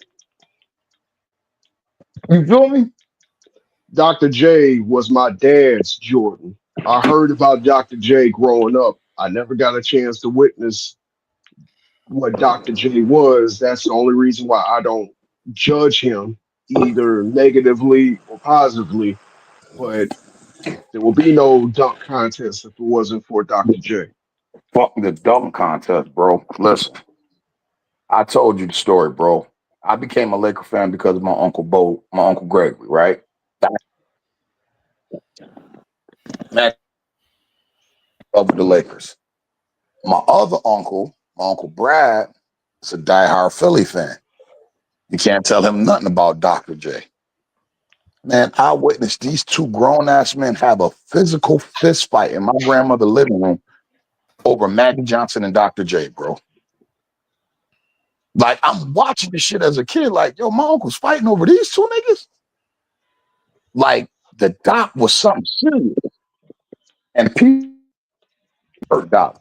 The fact of his ABA career.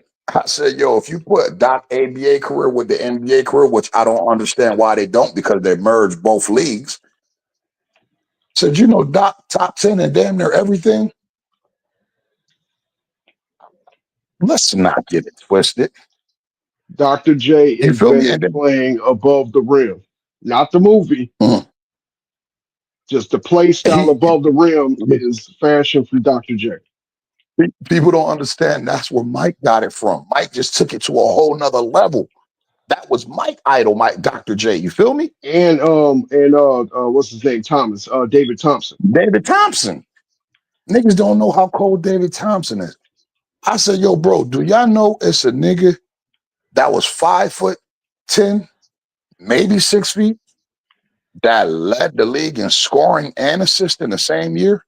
Tiny Archibald. Come on, bro. And these niggas talk about skill set. Bro, this dude led the league in scoring and assist in the same year, bro. Feats that you probably will never see accomplished again. Was that the Rochester Royals? No, that was we had left. We left my hometown in '58 and went to Cincinnati and then Kansas Okay. City. You feel me? So And then David Thompson and was then a little after that. ultimately, right. Kansas Yeah, City, and then from Kansas City was Sacramento. we are the only championship Sacramento Kings have is right from Rochester, from my home city, Rochester Royals. Look it up. Only championship Sacramento ever got. I think it was in 51 and 52. 51 or 52 that they won it.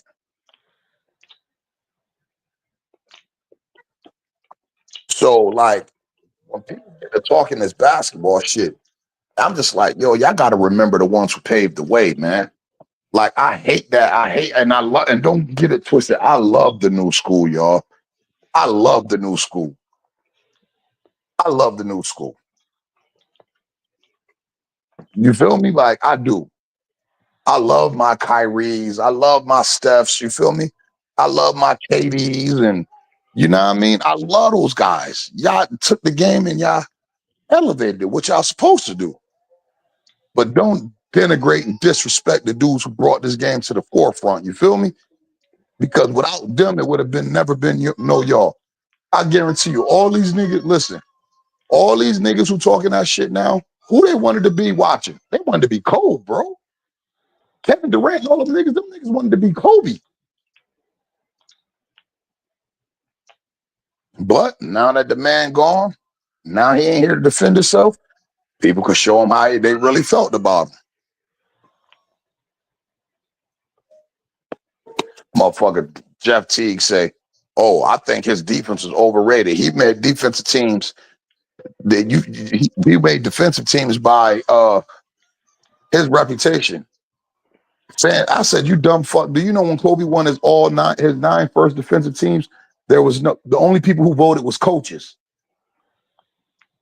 The only And people who voted GMs. on that was coaches. Wasn't no media, wasn't no nothing. It was the people who watched this shit and coached these motherfuckers. They put them at first team all defense. And guess who was the leader of pushing that? Someone who sees them in the West, Popovich. Mhm. He was always saying that one of the most scariest parts of Kobe Bryant's game was not his offense, was his ability to Fucking lock down on defense.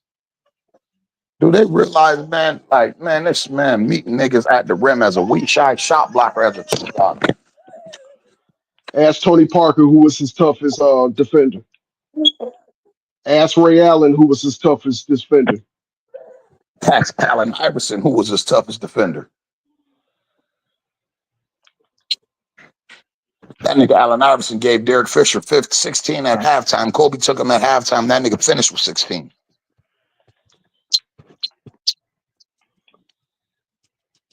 But like I said, it's to each his own. You feel me? If you like apples and I like oranges, I'm not mad at you. But don't disrespect what I like because I got a different taste than you. I Don't try want to to make me. rebut. I want to rebut this one remark. Young man said that you gotta question Jordan's worth because the Bulls won 55 games the year after they won 57 to win the championship. Well, let me ask you this question. So, do we overhype Kevin Durant because Golden State was able to win 73 games the year before and won 67 the year after? So, are we saying that Kevin Durant made the Warriors worse? That would be the stupidest thing to say. The reason why they were able to win 55 instead of 57 because we know that in that third year coming off the three-peat, the Bulls were putting it in a little bit of going through the motions during the regular season. They lost games they should have won because they were coming off of two earlier finals appearances. It was coming off the Olympics. Uh, a lot of them were just sleepwalking through the regular season. If they played to that true elevated position, it was nothing for that team to win 60, 65 games. They done it the year before, and I don't see a reason for them not to have done it. My Hey, yo, point is and I, saying, go ahead. go Go ahead. ahead, bro. No, you go ahead. I'm not going to stop with your knowledge. Go ahead. I say all that to say this. The reason why um, that team won 55 games because they had to double up on every position because Mike wasn't there. They had to double up on the shooting guard. They doubled up on the small forward. They doubled up. They got Ron Harper, who was Jordan-like in defensive prowess, but he wasn't Jordan-like in offense because he was coming off of almost a career-ending knee injury. Knee surgery. They were People one of forgot how cold Ron right. Harper was, bro. Right. Ron Harper was a 20-point per game scorer, not just in Cleveland, but also in With the LA Clippers. Yep. when he was playing with Danny Manning. when Yep. they were making a playoff run. Yep. So we tend to forget that what the Bulls '94 was one of the best defensive teams ever. Ever. The thing that killed them was late game execution. Why? Because we don't have this dude that is a shooting guard that we can say, hey, if we need a bucket, we can just give it to 23 and he could bring us home. This is why Pippen lied when he said that now that Jordan ain't here, can I get my only shot? There was plenty of times at the end of the game that during the season and playoffs that Pippen got his shot. Guess what happened? He missed. He'll Mhm. airball. He'll turn the ball over. So during the regular season, they found out that there's a small forward that comes off our bench that's left-handed and awkward that likes to do a post fadeaway and knocks them down in practice. Remember, Kukoc game winner in the playoffs wasn't his first game winner. He beat Indiana on that same exact play. That's why Phil Jackson went to it in the playoffs. It ain't Phil Jackson's fault that he actually coached to win the game. If he would have put Pippen in that same position more times than not, they would have lost that game, and they probably would have lost in 5 instead of losing in 6. Hey, that's what I tell people. This for the comment. I don't know exactly who he was talking to. My man Enrico Show. Hey, take it if you hear this, man, let him up. Let him get this smoke. Because like this what I tell people, man. I was blessed enough to be able to watch this NBA game since the Magic Johnson era. And I've seen everything from Magic up until Shea Gilgis all right now. I done seen everything in between, bro. It ain't too much basketball that we can talk that I can't stand on, bro. Like I see this game, I know this game, I played this game, bro. Like, and people look at the game differently, but bro, like it is what it is. Like people come up with these narratives, these false narratives, and like I said, at the end of the day, it's all a matter of opinion. Because if you want to go by statistics, who's the greatest player ever? Well, Will shit, Chamberlain. I'm about to say, well, Bill Russell got the most chips, even though we got to add context to that. But if we just going by bottom line, Bill Russell got the most chips.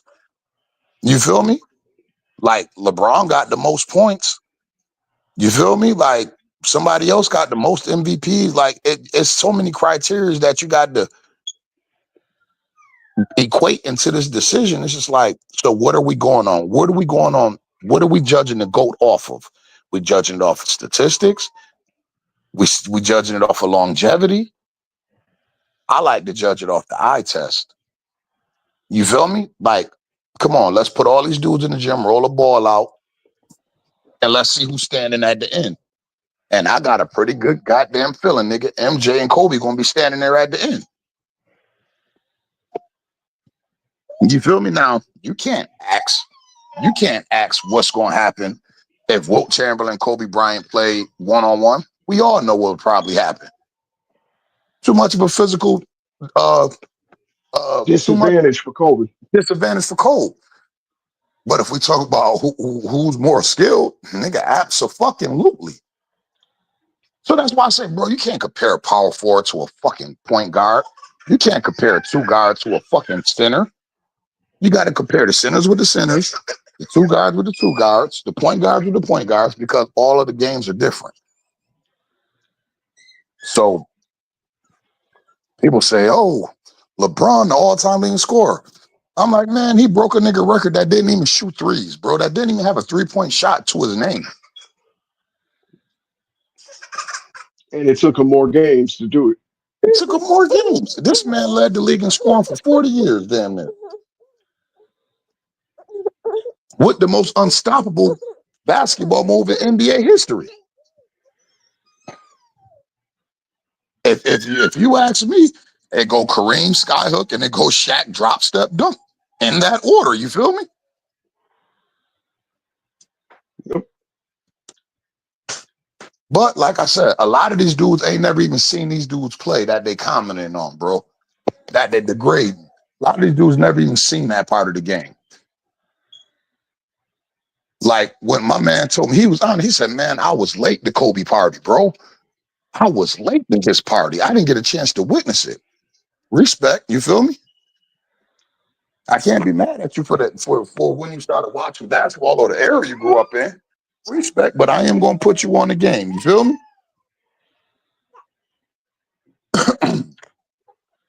But like I said, that's the way of the world now, Martavius. Nephew, that's the way of the world now. All history is being omitted, even from schools. They're taking history out of schools. They don't want us to learn about the past. That's unfortunate. The thing that grinds my gears. If you're a LeBron fan, that's fine. I have no problem with that. I'm not going to sit up here and berate anybody for who they like. I like cookie dough ice cream. Not everybody likes cookie dough, but if you like black walnut like my father does, I ain't tripping off of it because it's your preference to taste. That don't mean I got to go out there and buy a half gallon of black walnut ice cream because chances are I'm not going to do it. But Right. we So all like what we like. But I don't want you to sit up here and shit on what I like because I have a solid a reason and opinion because I like you. Think LeBron James is a great basketball player for his skill set and what he does, but he's like black walnut ice cream to me. I don't like it.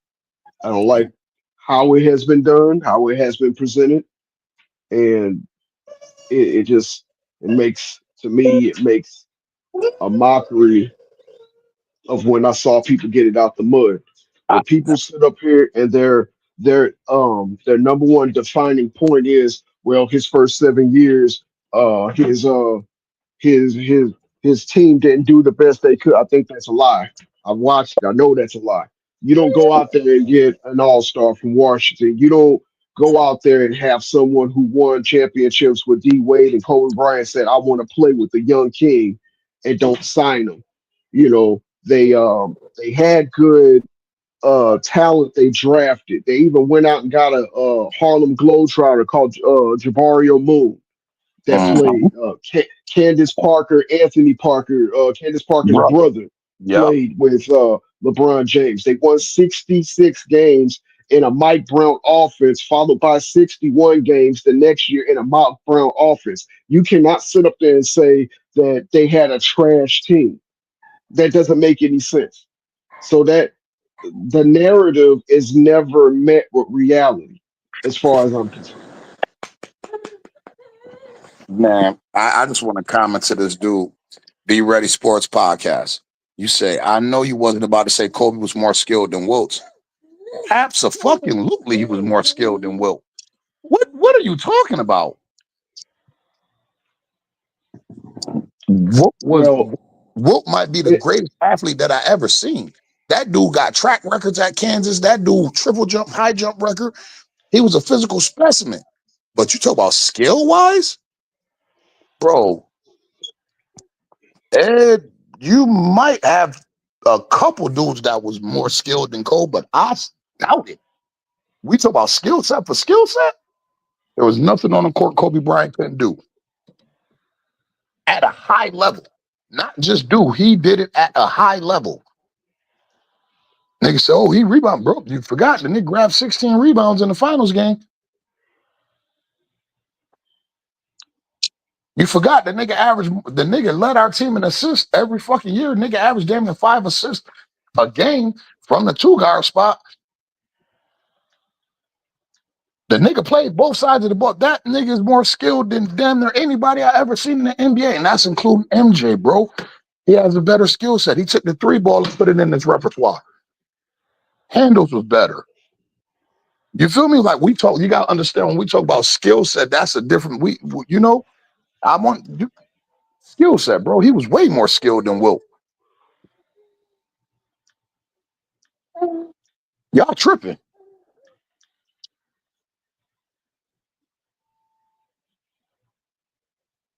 That's exactly what I said. Be Ready Sports. He's definitely more skilled than Will Chamberlain.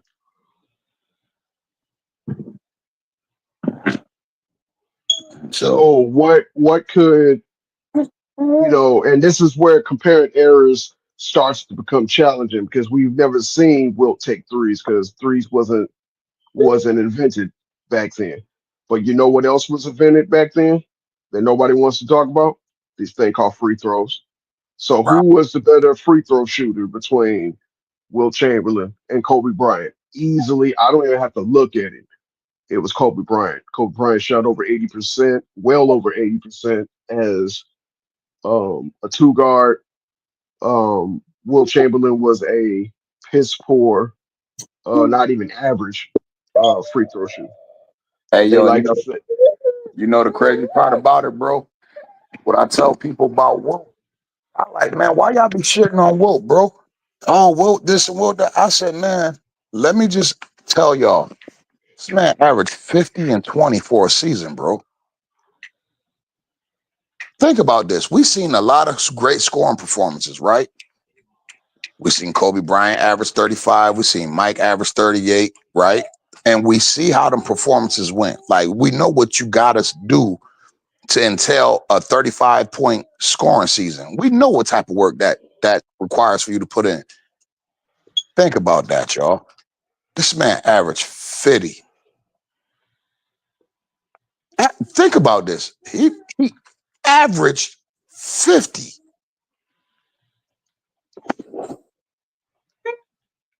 Let me put that. Steve Nash got Kobe and Shaq MVPs. But let me tell y'all that again in case y'all didn't hear me. The man averaged 50.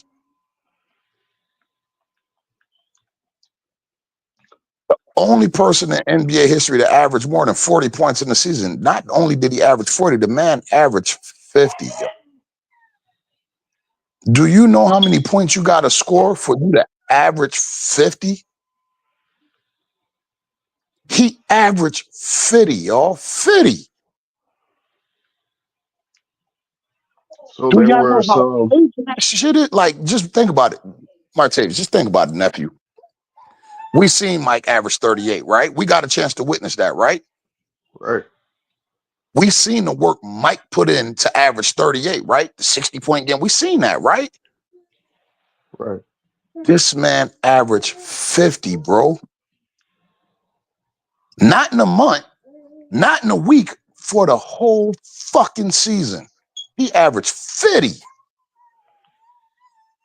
And people just sneeze at that shit like that's something that somebody else gonna do anytime soon. Ain't Nobody's nobody else. come close to that. Nigga, When James Harden was coming close to Jordan's 37 a game, people was making a big deal about that. And then towards the end of the season, he ran out of gas and ended up with 64.3. I'm not 64, 36.4, I do believe.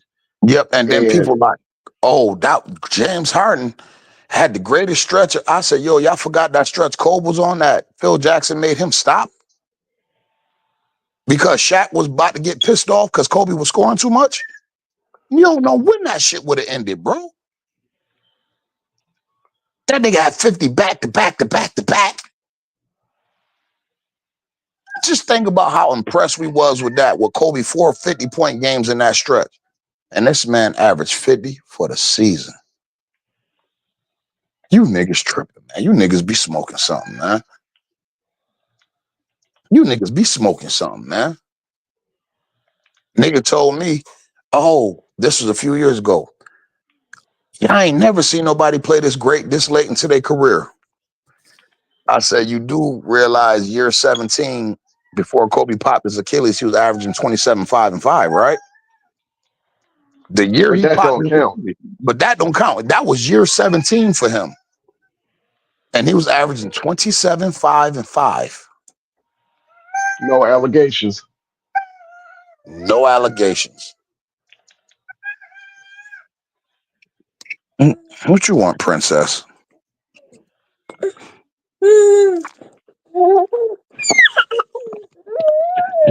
want to listen to daddy talk basketball? Of course she does. Crying right up in my arms. Oh, girl, be quiet. Hey, Man, hey, yo, that's crazy. And RT the brand, you're right. And then on top of averaging 50, this nigga go pipe down 10 chicks after the game. allegedly. That nigga averaged 50 and that nigga had 20,000 women under his belt, man. Y'all gonna stop playing with me, man. Man, y'all stop playing, man. There's some dudes out there, man, that we don't even acknowledge, bro, that were that deal. You know who don't nobody talk about, bro? And this shit bugs me to this day. I don't never hear nobody give Elgin Baylor his props. because they consider Elgin Baylor a loser. They consider him and West losers because of the circumstances. Man, them niggas ran up against that fucker, bro. They was running up against that fucker, bro. Like it took us to bring Wilt to LA for Jerry West to get his champ. And people like, they don't even understand, bro. Do y'all know how cold Jerry West was? The same thing that was said about Pistol Pete, you could say about About Jerry West Jerry in the West. NBA. If there was That's a 3 point line, he's got what 27 a game. You could just go bump that up to 33, 34 a game if there was a 3 point line because he was the one. abso-fucking-lutely. He He was was the taking one. those deep 2 point shots. There's a game that only went to overtime that he would have won if there was a 3 point line. They made this man the logo, y'all. Like, he's the fucking logo. That should tell you how cold he is. While everybody was sitting up there pumping their chest in 2015 saying LeBron James needed to win MVP despite being a loser, the reason why that don't hold no weight because he shot under 40% for the series, whereas um, Jerry West put in plus 40 on 50% splits in a loss. That's That's a why he got the MVP on a losing team. that's a fact. The only person in NBA history to do it. How the fuck you win the MVP and you lose, nigga? That go to show you how nice you is. Come on, bro. I can Like, argue, I can argue and say that in every one of LeBron James' 6 losses, I can point to him as being the reason why they lost. There's a lot of players that lost, and I can't point to them as a reason why they lost. man, I listened to this dude Eddie House the other day, right? He got so mad at LeBron because he heard the clip LeBron saying, "No, this the role players. The role players got to do this." He said, "Motherfucker, do I need to go back to 2011 when your ass had 8 points in the fourth quarter?" And I'm like, "Damn, 8 points is good." He said, "Nigga, I'm talking about in all the games combined. He had 8 points in the fourth quarter. The fuck you mean it's on us, bro? You the top dog, You don't want to set not one, not two, not three, not four, not bro." five, not six, not Listen, seven. I wasn't in saying that. in the final series, bro, you only had 8 points in the all fourth quarters. 8 points total. I said, damn, I didn't know that. I said, I didn't realize that. I said, I knew we had the meltdown. You feel me? I know that's what we call a meltdown. That's but I said, damn, in that series, LeBron only had 8 points in the fourth quarter, all series. Yep. I said, damn. I said, oh, E house shooting. Fuck you talking about, nigga. That was on you. You melted down, not us. You supposed to take us home, dog. I said, well, damn, E. I said, he had 8 points in the fourth quarter. I mean, that's damn good. That motherfucker said all fourth quarters. He only had a total of 8 points. I said, oh shit. I said, damn. I said, let me go back and watch the 2011 series again. I said, damn, man, I didn't realize that this motherfucker only had 8 points in all fourth quarters combined in that series.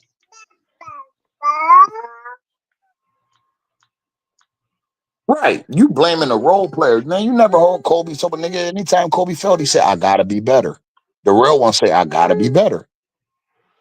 When Y'all Jordan don't. lost to the Pistons 3 straight years, he said, all right, we need to get in the offseason. We need to get better. We need to be where they are. He shook their hand. He took his L, and every year he got better. He didn't blame, oh, well, if Pippen didn't have a migraine in game 7, well, maybe. No, he took Right. his L, and he came back a little bit better, a little bit hungrier. I said, that's crazy. I said, I didn't realize. I said, and I never would have probably realized that until Eddie House got mad and put the shit out there. I said, man. He said, so the dudes who get paid the big bucks ain't supposed to win the games, right? The dudes who don't make no money, they supposed to win the game. While the dudes with Well, the big the free ride. Man, that don't even sound right, LeBron. according to that narrative, yeah. Well, man, don't give me nothing about LeBron had an MCL sprain. Nigga, Kobe played the whole 2010 playoffs with a broken finger on his shooting hand. And Jordan in '98. I don't want to hear that, bro. He had his ass out on the court. If his MCL was sprained, if it was that bad, he should have sat his ass down. If you was going to be a liability, you should have sat your ass down. Nigga, Because Kobe who was got a scorer with a broken finger on his shooting hand.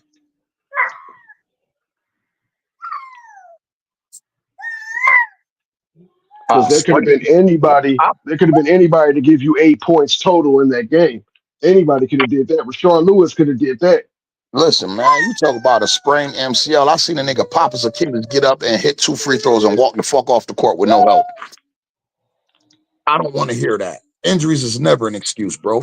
Just like I can say, whoa, in '08, if Andrew Bynum and Trevor Ariza wasn't hurt, we three-peat. Niggas, Boston whooped their ass. I don't give a fuck about the injuries.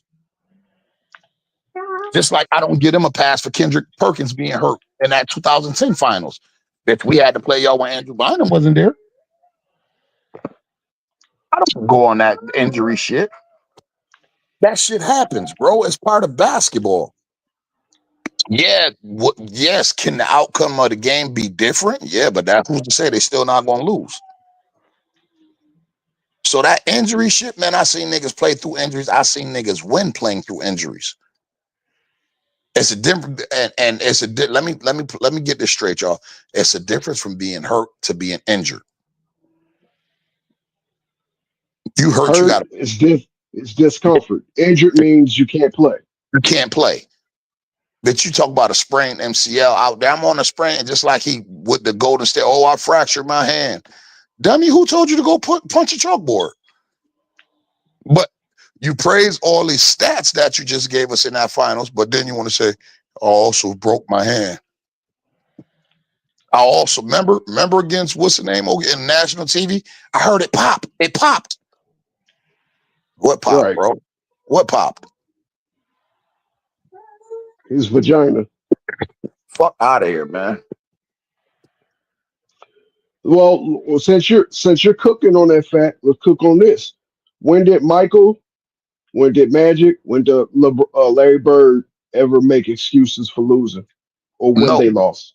no, hey yo, only one. Think about it. He popped his shoulder. Yeah, he dislocated his shoulder. But in that 2010 playoff run, Kobe had a broke shooting finger. He had a broke index finger. That's why he had the heavy bandage on it.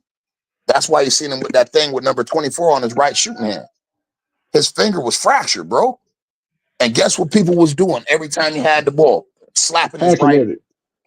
hitting his hand. The hand that's broke, which they supposed to do. Go get it. Blood in the water, y'all. That didn't stop Mr. Bryant from achieving his goal. What you tell me, how many people you ever seen play a basketball game with a broken finger? Two people that I know of on record.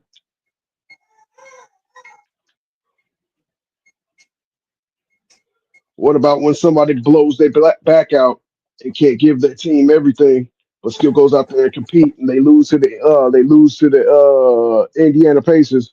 No, they didn't lose to the Indiana Pacers. Who they lost to? I forgot who they lost to. Either the Knicks or you would know. What was Larry Bird's last playoff series? Was it against the Knicks? Yeah. Was it? Let me think. Was that the Knicks? That might have been the Knicks, bro. These niggas be tripping, man. And you know what? It's so bad. I'm so tired of defending my guys, man. I'm so tired of defending them. I'm just gonna let them create whatever narrative they want to and run with it. But like how Tupac said, but you and I know what's going on. You feel me? Y'all can spin whatever narrative y'all want. But you and I know what's going on.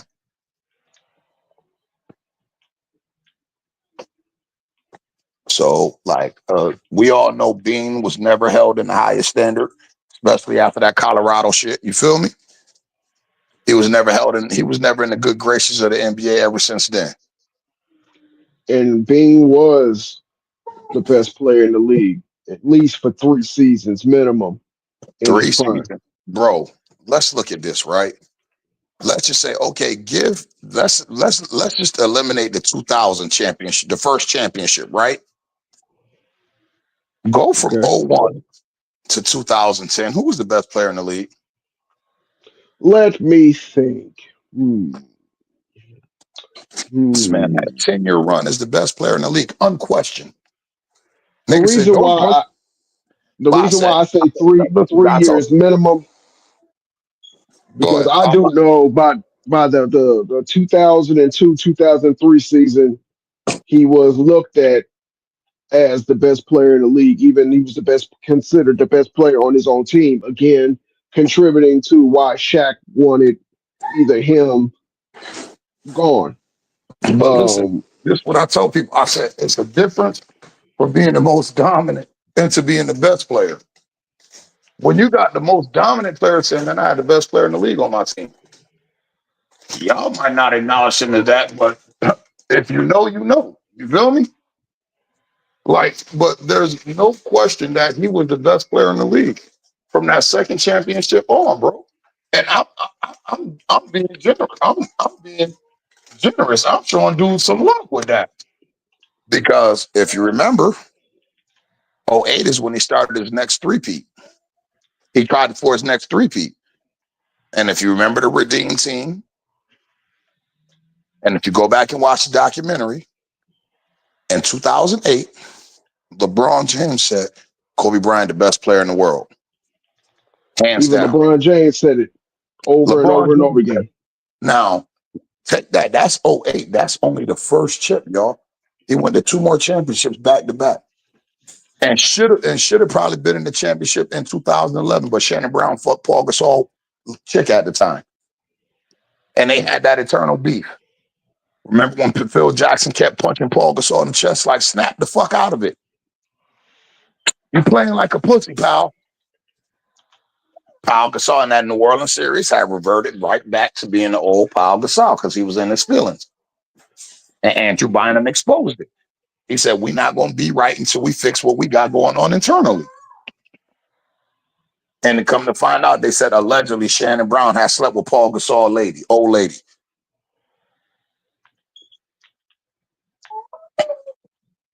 But I said, bro, do y'all like, bro? I said, bro, from 2001 all the way up to 2011, bro. And if you think about it, the nigga won back. He went back and won a gold medal in 2012 too. But I'll give y'all 11. So from '01 to that's a 10-year decade. That's a decade where this nigga was unquestionably the best player in the world.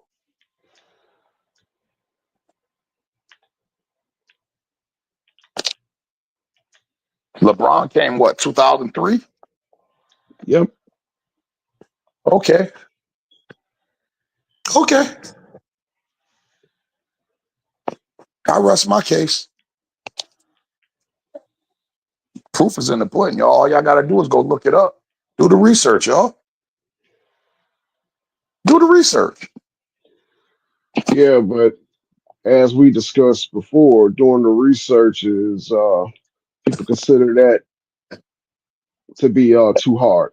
Hey, yo, They hey, rather big brother they rather sports. listen to a they rather listen to a sports pundit or a Gilbert Arenas than actually doing the work themselves. Or and this is why I say people like you and me who've seen it, we hang on the eye test because we watched his highs, we watched his lows, and we watched his highs again. Hey, yo, you know what's crazy, bro? Because niggas talk about Tim Duncan. And there's a clip floating around with Tim Duncan tell you Kobe was a way better player than I was. It's a clip of Tim Duncan saying that. It's a clip. Yeah, You feel me? And people are like, well, Tim Duncan won 5 too. I say you want to know what separates Tim Duncan from Kobe Bryant? Kobe He, beat Tim more than Tim beat Kobe. and that's the final straw. But bro, Tim Duncan never went back to back, bro. He never went back to back. He never. I don't. I never considered Tim Duncan the leader of those teams, and I'm going to explain myself by saying this. No.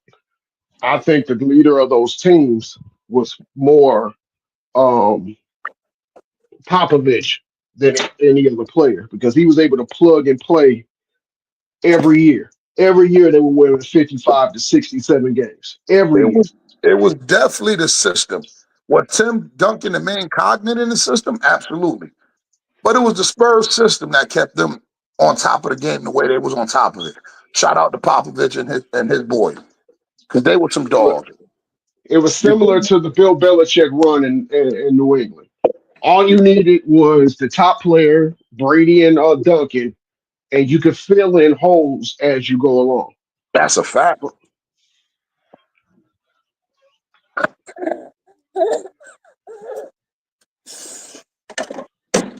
You go in that cabinet again, you going on timeout. I'm not playing with you. It's not funny. Okay, yeah, I'm all right. Go ahead and watch what I do to you. You're going right in timeout.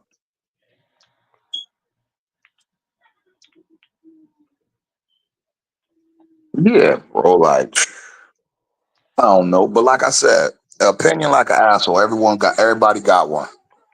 I'm just with you, man. I'm never going to denigrate a player to uphold another player. You feel me? You don't got to do that, bro. They all so great. They got their own crutches they can stand on. They don't have to. You don't have to tear down another player to try to prove how great your player is.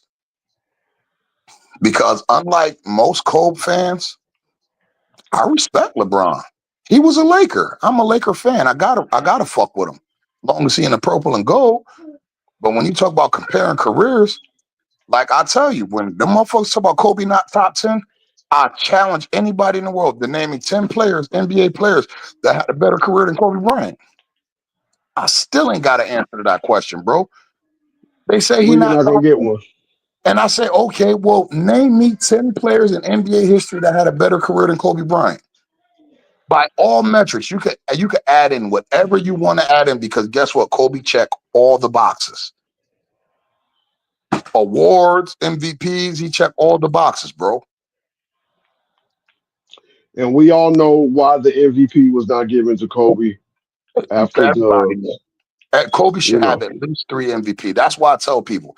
I said, come on, my nigga. This slim. I said the MVP. I said that shit holds no merit to me. People like, what do you mean? I said, bro, when you could tell me Kobe Bryant got, I mean, when Steve Nash got more MVPs than Kobe and Shaq, I said he got the same amount of MVPs as Kobe and Shaq combined, bro. What the fuck I care about the MVP trophy when I know what the history of the game has showed me?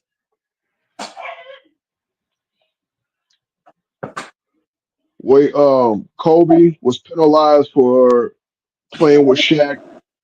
Steph Curry was penalized for playing with KD. LeBron doesn't get penalized for playing with Wade.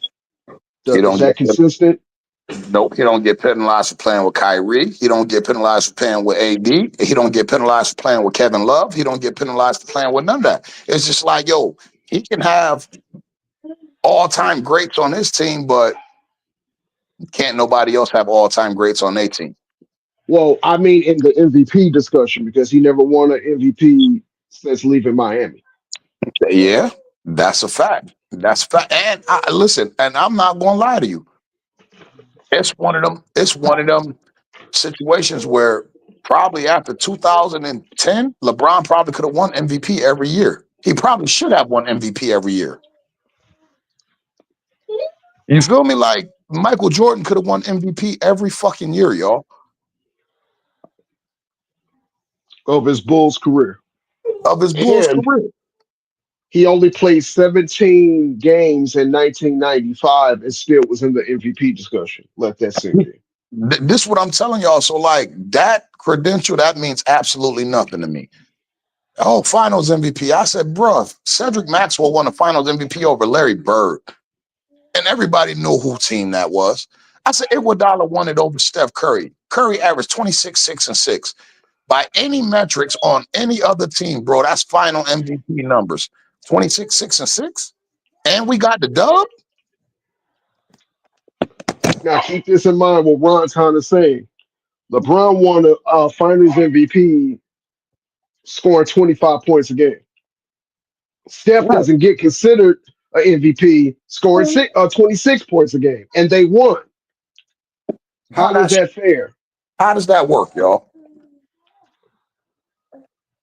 Because if you take Steph Curry off that team and just leave Andre Iguodala there, nigga, they get swept by the Cavs.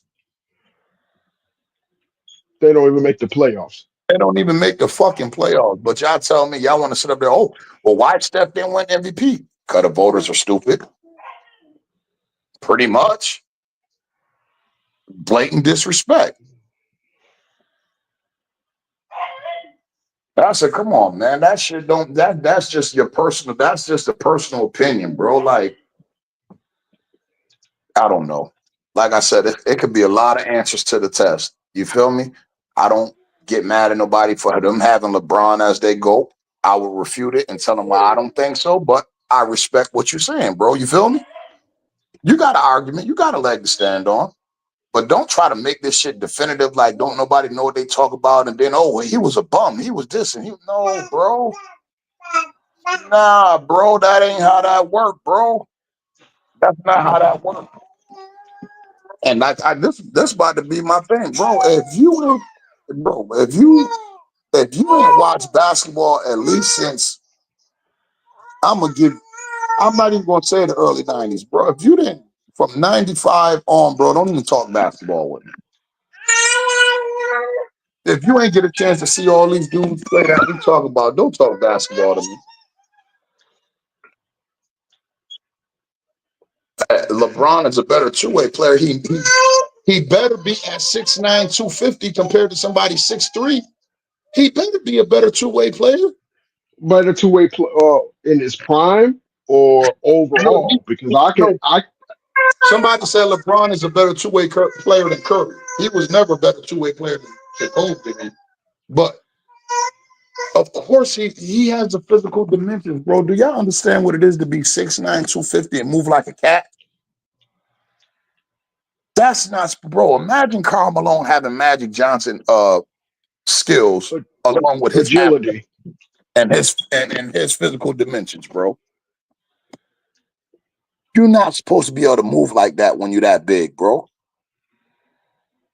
So yes, I give him. He's one of the most gifted athletes I ever seen in my life. I don't care what sport we're talking about. But he's just not the greatest NBA player to me ever. He's one of them.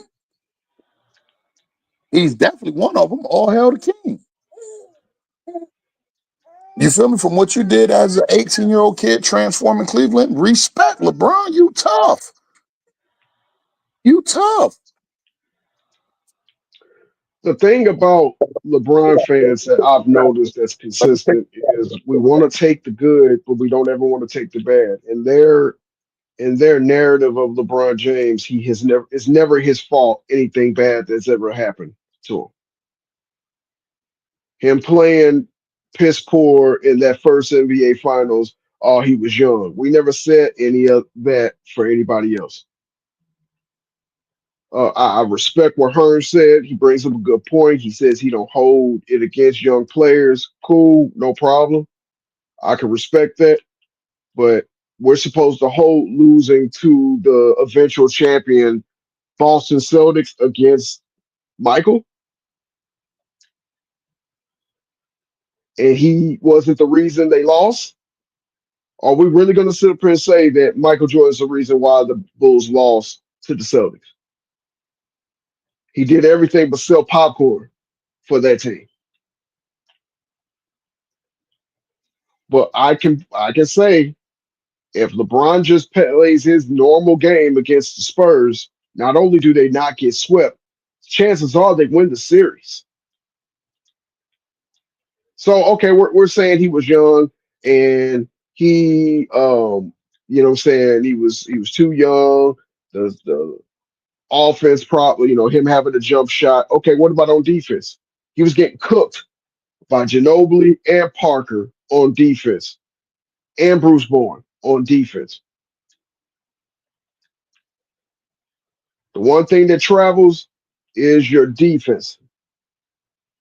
He was giving up some easy drives from Tony Parker. He was giving up easy drives and leaving Ginobili open for three. And this is during some very, very key times in the fourth quarter and the third quarter of those games. So what are we saying?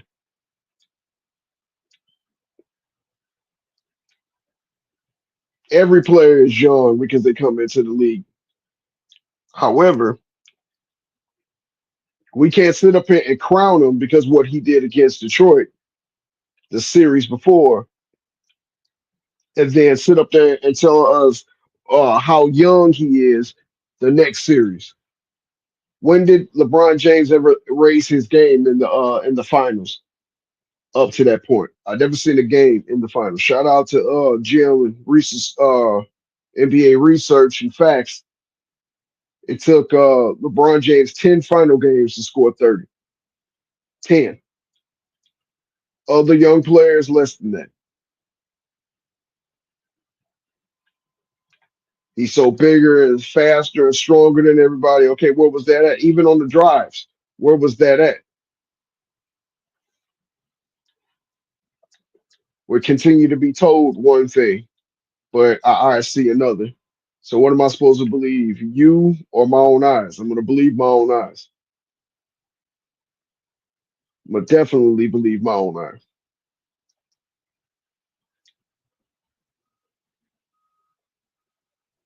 Kobe, under the circumstances,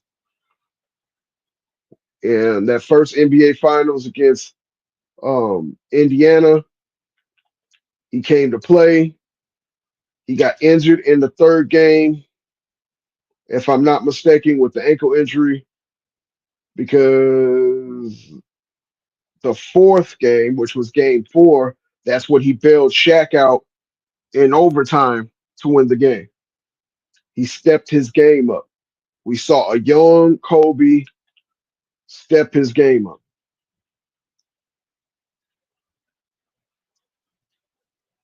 I forgot which game it was. It might have been game three. It's probably some of the reasons why Indiana won game three, or maybe it was game five. But I do know Kobe didn't play all of the games. Only 6 minutes in one game, which contribute to his stats being where they were. But even in the games that the Lakers lost, we cannot point to say, well, it was Kobe's reason why they lost. A lot of it was Shaq getting into foul trouble. A lot of it was very bad play. Well, we can give it to Kobe too, because you win as a team, you lose as a team. I'm not gonna be inconsistent. That's what happens. You win as a team, you lose as a team. We can't sit up there and say this person won this series while the other person who contributed didn't help win the series. That's why it's silly to me when individuals, when I bring up that Kyrie Irving should have won co MVP with LeBron James in the 2016. And we can sit up here all day and talk about, well, LeBron's game, the way he played, this, that, and other. Yeah, if it wasn't for Kyrie, we wouldn't be saying that as well. Kyrie elevated his game too. Kyrie was scoring 42. Yeah, LeBron James had 40 in an additional game. I'll give that to you. But guess what? Who hit the game winning shot or the potential game winning shot? Was it not Kyrie?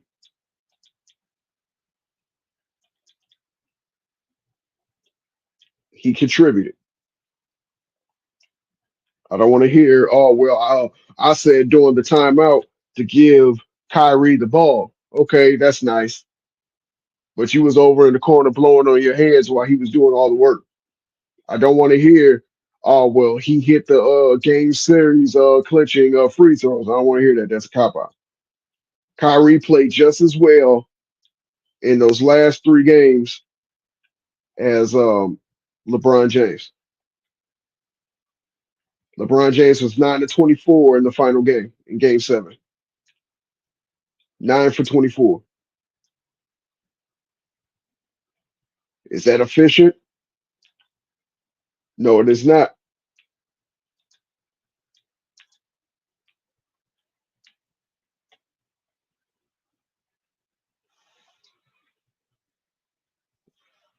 Kobe was just a different animal. Everything was nice. The aesthetics, the way he shot, the way he defended, the way he went about his business was nice. LeBron James is nice in his own right, very much so. But if you saw Kobe's career, how it started, how it evolved, how it ended, you can agree that it was aesthetically pleasing.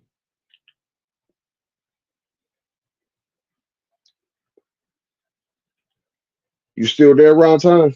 Or am I the only one left?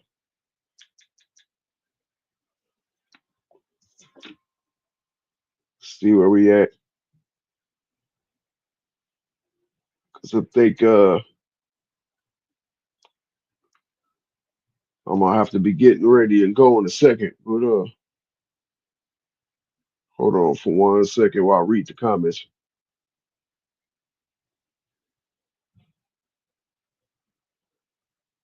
Where we at? Where we at in the chats, everybody?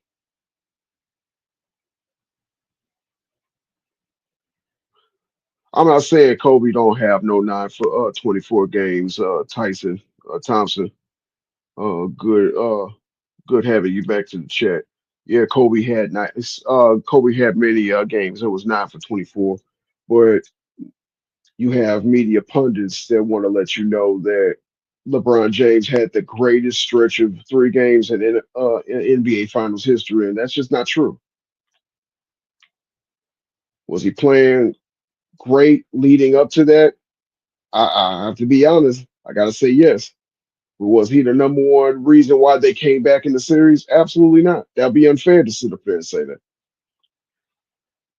Kobe's had many 9 for 24 games in the regular season and the playoffs. That's just, when you're a shooter, that's what happens. You're going to shoot the ball. But we can't sit up here and hold somebody's feet to the fire on one end and don't hold the another person's feet to the fire on the other end because the consensus is that he's a pass first player.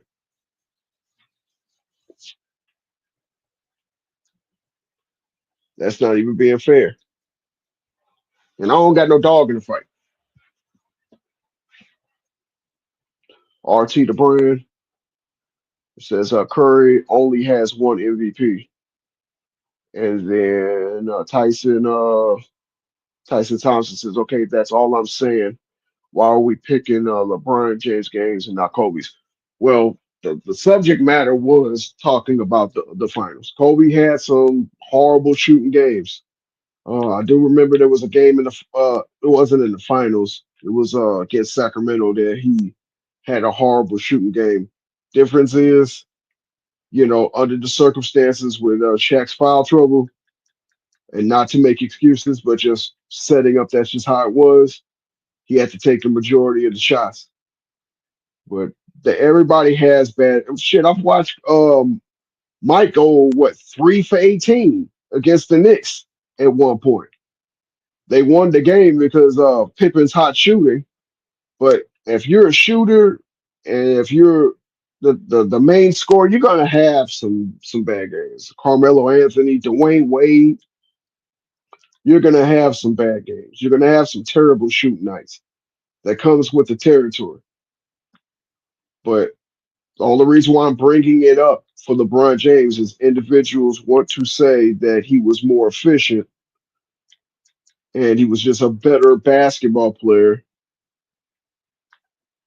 But I've watched bad shooting all across the board, and I don't know if hold on, I missed some comments. Give me a second, please, because now they're coming in. I appreciate everybody in the comments.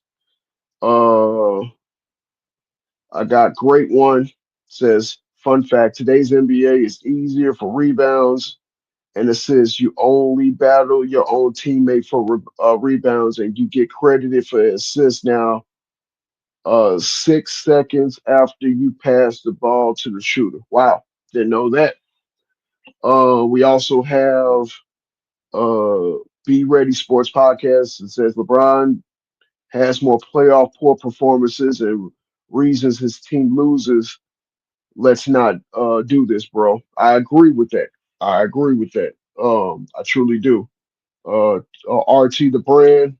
The GOAT debate is between King and Jordan. But should it be though? That's what the narrative is for, ESPN and everybody else. But should it be? Kobe is just the team Jordan. Hmm. That's a different term to put it, but there's a lot of people out there that disagree with that. Ed RT, the brand Kobe is better than LeBron. Be Ready Sports Podcast says in '08, LeBron shot 2 for 23 in the closeout game. When did Kobe do that? That's a great point, Art. Be Ready Sports Podcast. Closeout games. Yes, let's start talking about closeout games. Um, LeBron James has a tendency to shrink or not play at his best in closeout games. Can we agree on that? Or we're just gonna keep this about LeBron and Kobe? Let me see. Great one. I got Kobe seventh all time and Bron 10th. Well, that's kind of similar to mine. So I definitely understand that. Jeremy Cooper comes in and says it's easier to be efficient when most of your points are within 3 to 5 feet from the basket. And that's where I'm going with my point, Jeremy Cooper. During the 80s all the way up to the early 2000s, which let's keep in mind, shout out to you, T Price. Shout out. We got Old Head Podcast in here. Shout out to you. Um, the 80s to the already early 2000s.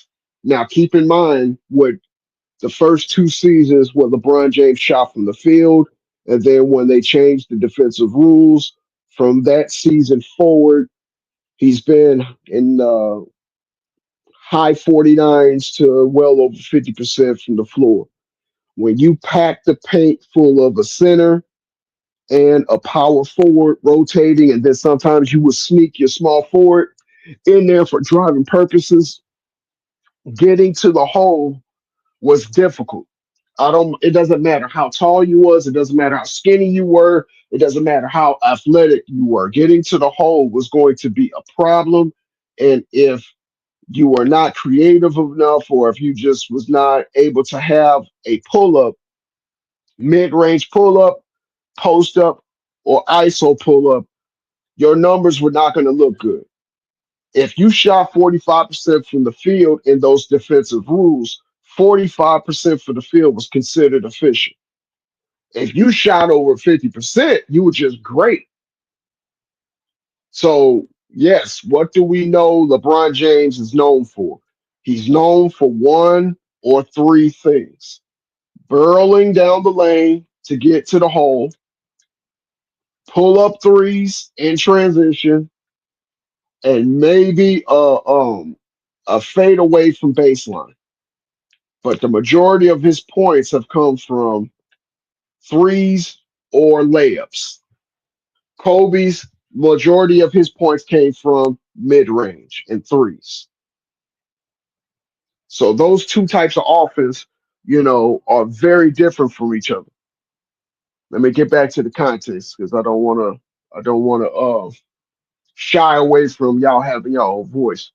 I'm gonna go to RT the brand. That says Magic only averaged 19 in a game. 19 points would be LeBron's worst year. Yes, but Magic wasn't a scorer; he was a facilitator.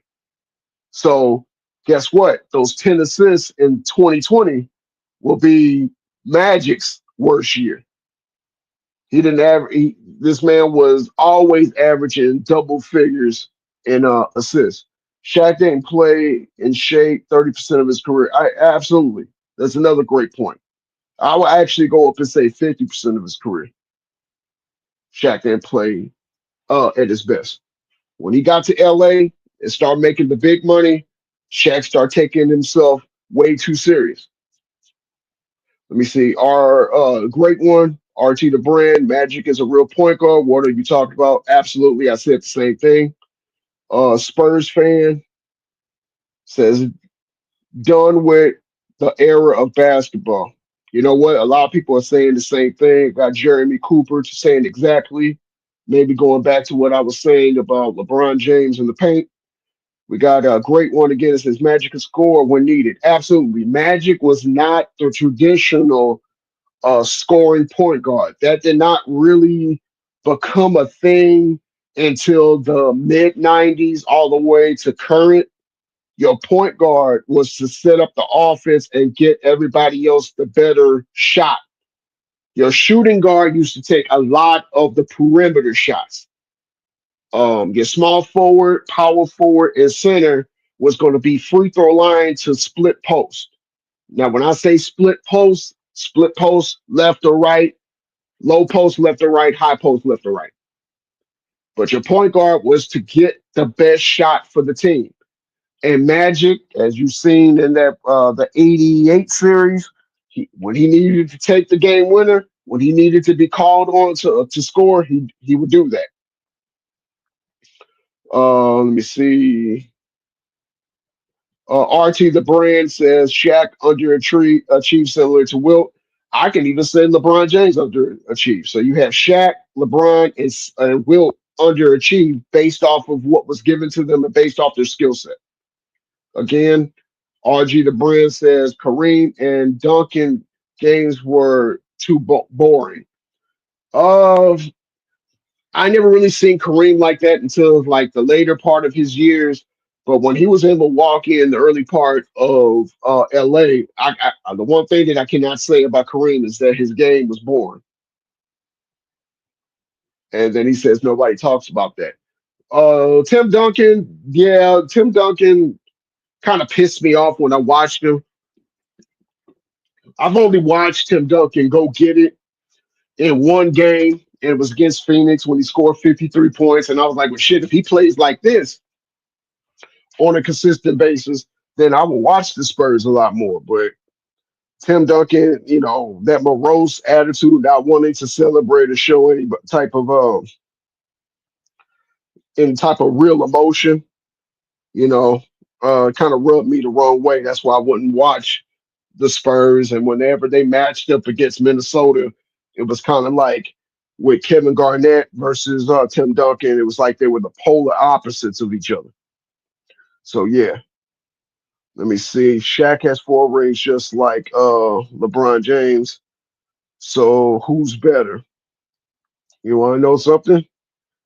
Uh, hmm. Shaq got that 4th ring as a tag along with Dwayne Wade, but I can also say that LeBron James got one as a tag along with Anthony Davis. Anthony Davis was the driving force of that 2020 championship. Um, LeBron James played better in the finals, but who was the driving force of that team? I would have to say Anthony Davis. I would say they're about even, but that's my opinion. So Bron underachieved too. Great one, absolutely. Tyson Thomas says what more high percentage? Or do you mean who had more higher percentage? I don't know. Spurs fan says great list to great one. Oh damn, I'm sorry, great one. I didn't even go to your list. Let me go to your list right quick. It's back there. Give me a second while I go find it. I know you just had a list. There it is. Great ones list is Jordan, Wilt, Magic, Kareem, Hakeem, Shaq, Kobe, Duncan, Bird, Bron. So that's the great ones list. Um, Spurs fans, it was a great list. Going back to great one, it says Magic is a real definition of pass first. I have to agree with you. That's why the consensus says that Magic Johnson is the greatest point guard that's ever played the sport. even now when you talk to Magic Johnson or you have see interviews of Magic Johnson, he's always teaching the game from the passing perspective and from the point guard perspective. When I listen to Magic Johnson on different podcasts, like the Byron Scott podcast, he was a very great interview, and he talked about breaking down the game as a point guard. It really had my attention for an hour and 45 minutes. It was a great interview, if I might say so myself. Jeremy Cooper, he says Shaq could have won with Orlando if he would have been patient. Him and Penny were up next. Look, there's a lot of things that could have happened in Orlando if Shaq was a different demeanor type. He had Orlando in the palm of his hand, and that he could have ran off a championship or two or three or four or five, but that thing with jealousy and envy broke that team up. I don't blame Penny Hardaway for the breakup of Orlando. I put all of that on Shaquille O'Neal's docket. Everybody's comments are coming in, man. Keep them coming. I'm gonna be in here for another 10 minutes. I'm gonna try to get as many as I can before I have to go run some errands. But everybody's doing a fantastic job. I salute everybody that's bringing in their comments. Keep them coming. Great one. How can Bron be pass first when he averaged 20 shots a game in his career? Great one. You're cooking with hot grease on these questions. Absolutely. You cannot be pass first when the numbers suggest you shoot first. I can't really tell you how many times I've watched Laker games, Miami games, Cavs games where LeBron is taking the first shot. LeBron is getting himself his first. And then, depending on the time of the game and the score, that's when he becomes pass first. It's not to start off the game. When if the game is tied and they need a clutch shot, guess what? That's when he goes pass first. But to start the game off, nah, he doesn't go pass first. Be Ready Sports Podcast says just tired of basketball debates. Always got to trash players to talk up another. We do not do that when talking about players in other sports. You're absolutely right. Be Ready. Absolutely right. I started off this stream by saying I don't need to execute another player in order to bring one up. I just don't. I don't have no skin in the game. I don't have any home team. I just love basketball as it is. So it's a perfect sport when it's played the right way. Everybody had their time. Everybody had their time to shine and be great, and whoever didn't do it. The tag along, a tag along. Tyron said, let me. I think you're probably talking about what I said about tag along with Anthony Davis. Well, he was the defensive anchor of that team. He led in a lot of different areas, and they don't beat Denver without that clutch shot by Anthony Davis. Now, don't get me wrong; they did gentlemen sweep him, so I really shouldn't say that because it's not like it went seven, because it didn't. But I feel that um, I feel that AD was the driving force of that team. Real estate consultant says Hakeem in the that top five. That's a solid list, bro. Tyson Thomas says it's a horrible list. Why is it a horrible list? And he clarifies how is Wilt over Russell. Well, a lot of people put Wilt over Russell because of stating the obvious. Um, there wasn't many teams like that in that first iteration or that second iteration of a team that's a dynasty. Um, St. Louis Hawks put a blemish on that 11-1 record. There was no free agency. There wasn't 29 teams. If you had a good team one year, more than likely you're coming back with that same team the next year. So a lot of people respect the 11 championships, but that they don't really respect it because it wasn't as difficult to get back to back to back to back to back championships back in Russell's day like it is now. So that's my explanation of it. I could be wrong, but that's how I interpreted that. Penny blew out his knees, of course. It was one knee. and then it became the second knee after Shaq left. But injuries did play a part. Uh, Tyson Thomas asked, "How is Russell not on y'all?" I think you mean list instead of loss. You know what? Um, I think I just explained that. But yeah, a lot of people respect but don't respect the fact that the league was pretty thin and short compared to modern day where there's multiple teams, multiple chances to get players into the league is just potent with players. So getting a back-to-back championship, you know, is respected more now than others. Shout out to Old Hip Podcast again. T Price, shout out to you.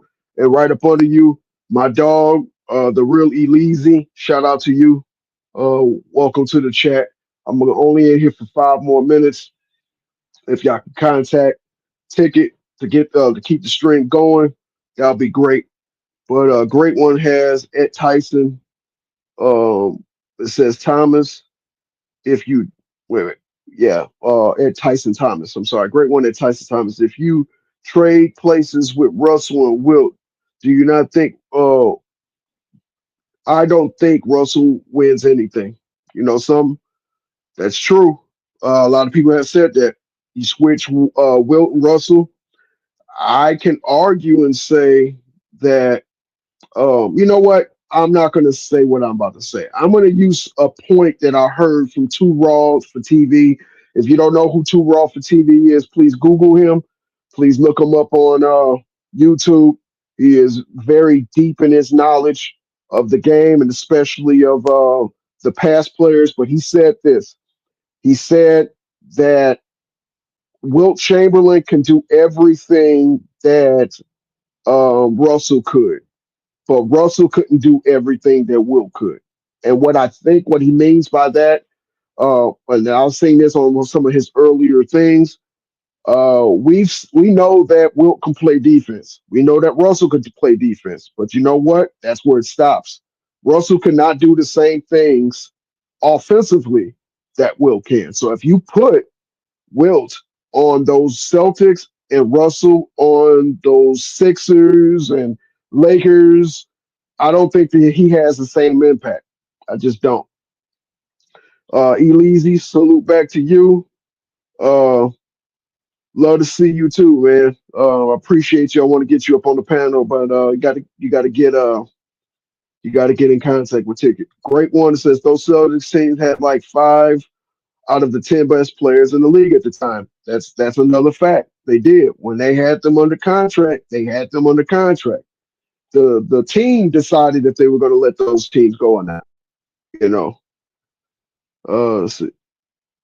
Uh, Tyson Thomas says you don't think. Well, I think we all think. We just all have our different ways of thinking. Uh, Old head T Price shouts out to you, real Eleazy.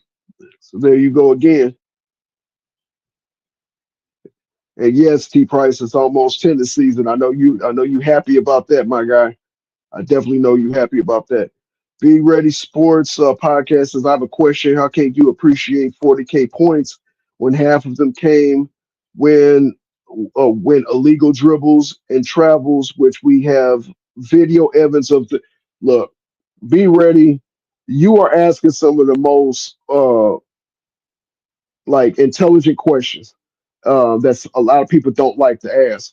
So I've never said that I appreciate the 40K. That I have my own reasons why I don't appreciate the 40K, and you could just ask Chill Son and how he feels about it. You know, but that's my reason why I don't respect it. But that's my own personal opinion. It doesn't have to be anybody else's. Let me see. X-Row, I hope I'm saying it right. Bill Russell doesn't get the nod because he was a defensive player on a stacked team, so the offensive burden wasn't on him. That's a fact. That's an absolute fact. It was not on him. RT the brand says, how do y'all appreciate the final shot was a clear offensive foul when MJ stiff arm Brian Russell to the ground. Y'all celebrated? Well, did he stiff arm him to the ground? Because I think the way I saw it, he may have shoot him away. But hey, there's a lot of no calls. So let me ask you this: did you feel the same way when Reggie Miller stiff arm two hand pushed Jordan away to get the game winner? Are we gonna keep it consistent? Or are we just gonna have that as your comment? I respect your comment. Don't get me wrong, but we got to keep it consistent. So if it was a no call for Reggie Miller, it's a no call for Michael Jordan. That's all I'm saying. X Rof says facts. Wilt was athletic. Athletic. Bill wasn't. And then X Row says to RT, Jordan didn't stiff arm him. He hit his hand, held his hand out, and barely touched him. Brian Rock couldn't recover. Absolutely. He tripped over his own feet. Stiff arming somebody is just like what it says. The arm will be outstretched. Jordan's arm was never outstretched. Now, I'm going down to the comment because RT the brand says they both were offensive fouls. Well, if they both was offensive fouls, that's fine. But they both was called the same way. Reggie's didn't get called, and Mike's didn't get called. So no harm, no foul. Now, if you really want to ask yourself the question, should they have been in that position anyway because they were up by 7? So it should have never came down to that shot if they were playing the way they should have been playing at home. Going back to Tyson Thomas, it says when y'all so then y'all agree that T Mac can win chips on the Lakers because he could do everything Kobe could do right.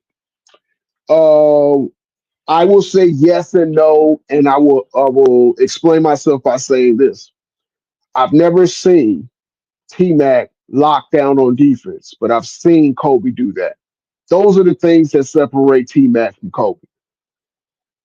I've seen too many game sevens where T Mac used to get torched by his opposition two guard. I'm not gonna say I never seen it, but I rarely seen that with Kobe. So do I think that T Mac can win chips on the Lakers with Shaq? I think he can get maybe one, but do they do a three-peat? Do they go do 5 finals together?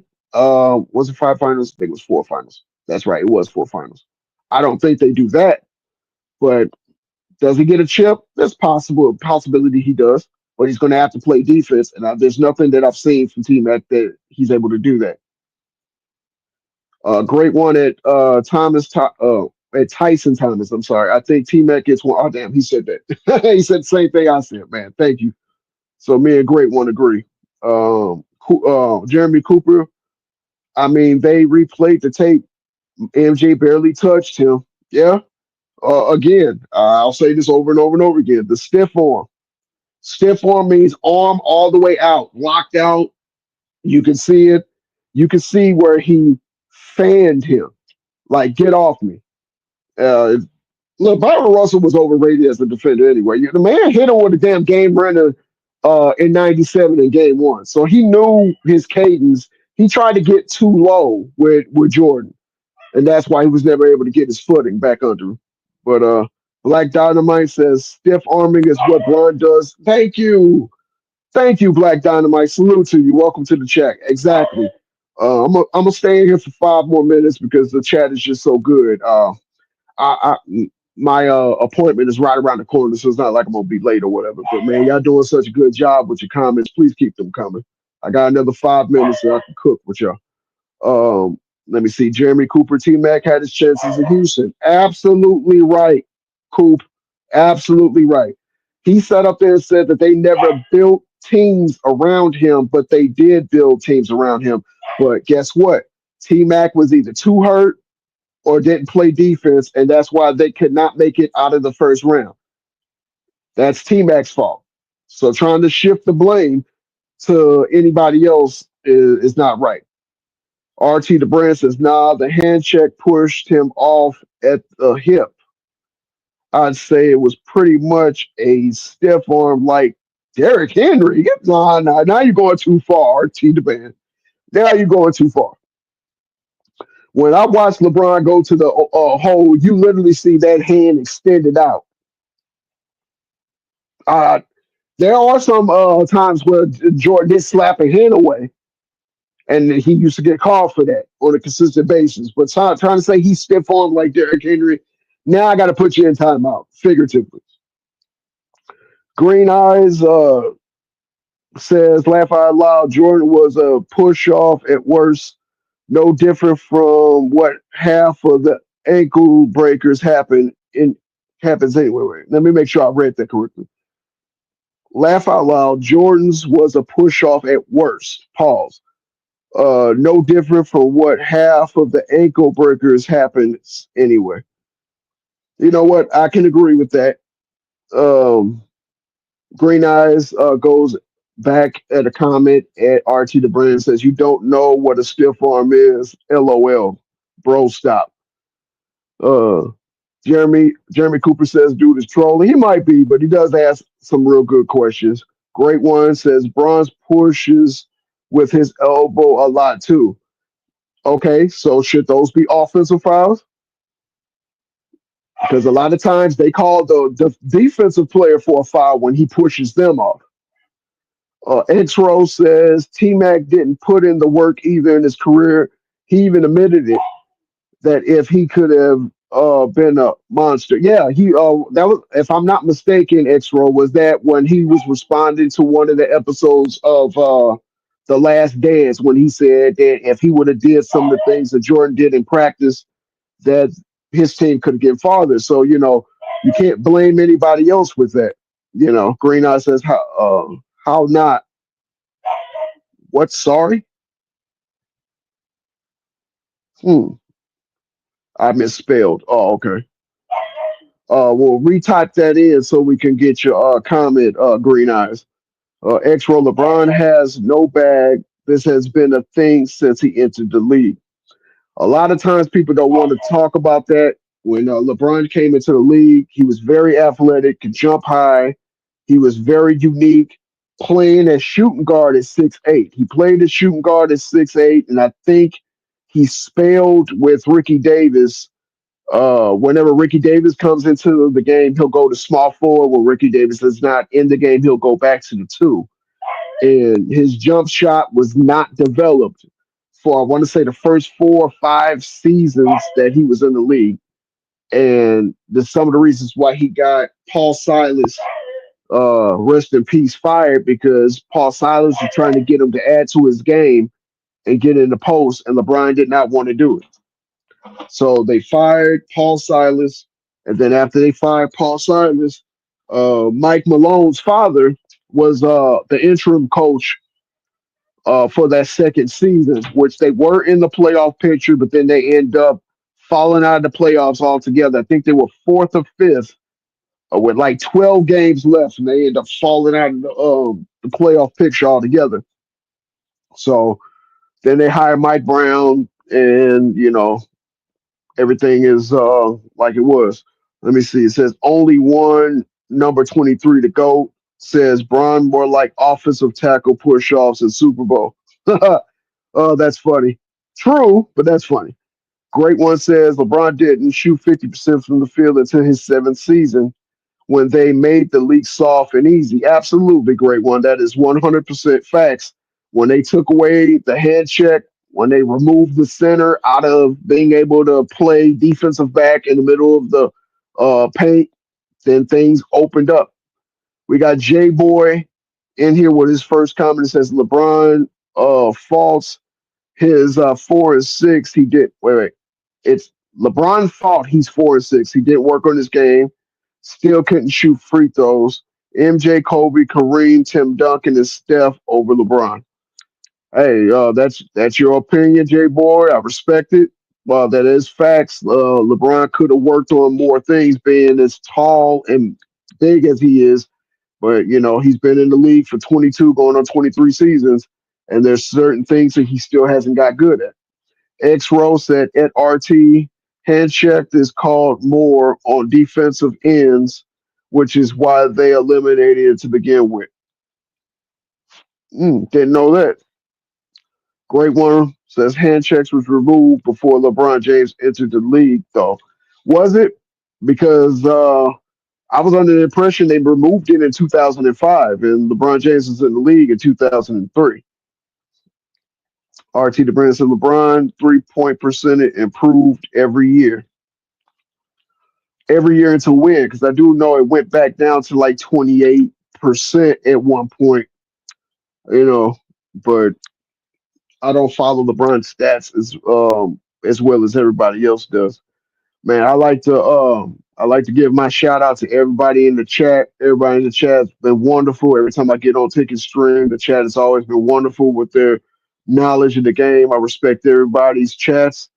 Um, Everybody in here, shout out again to T Price, Eleasy. Shout out again to Ron Time. Shout out again to Froze. Shout out again to Ticket for letting me in. Herm did a great job.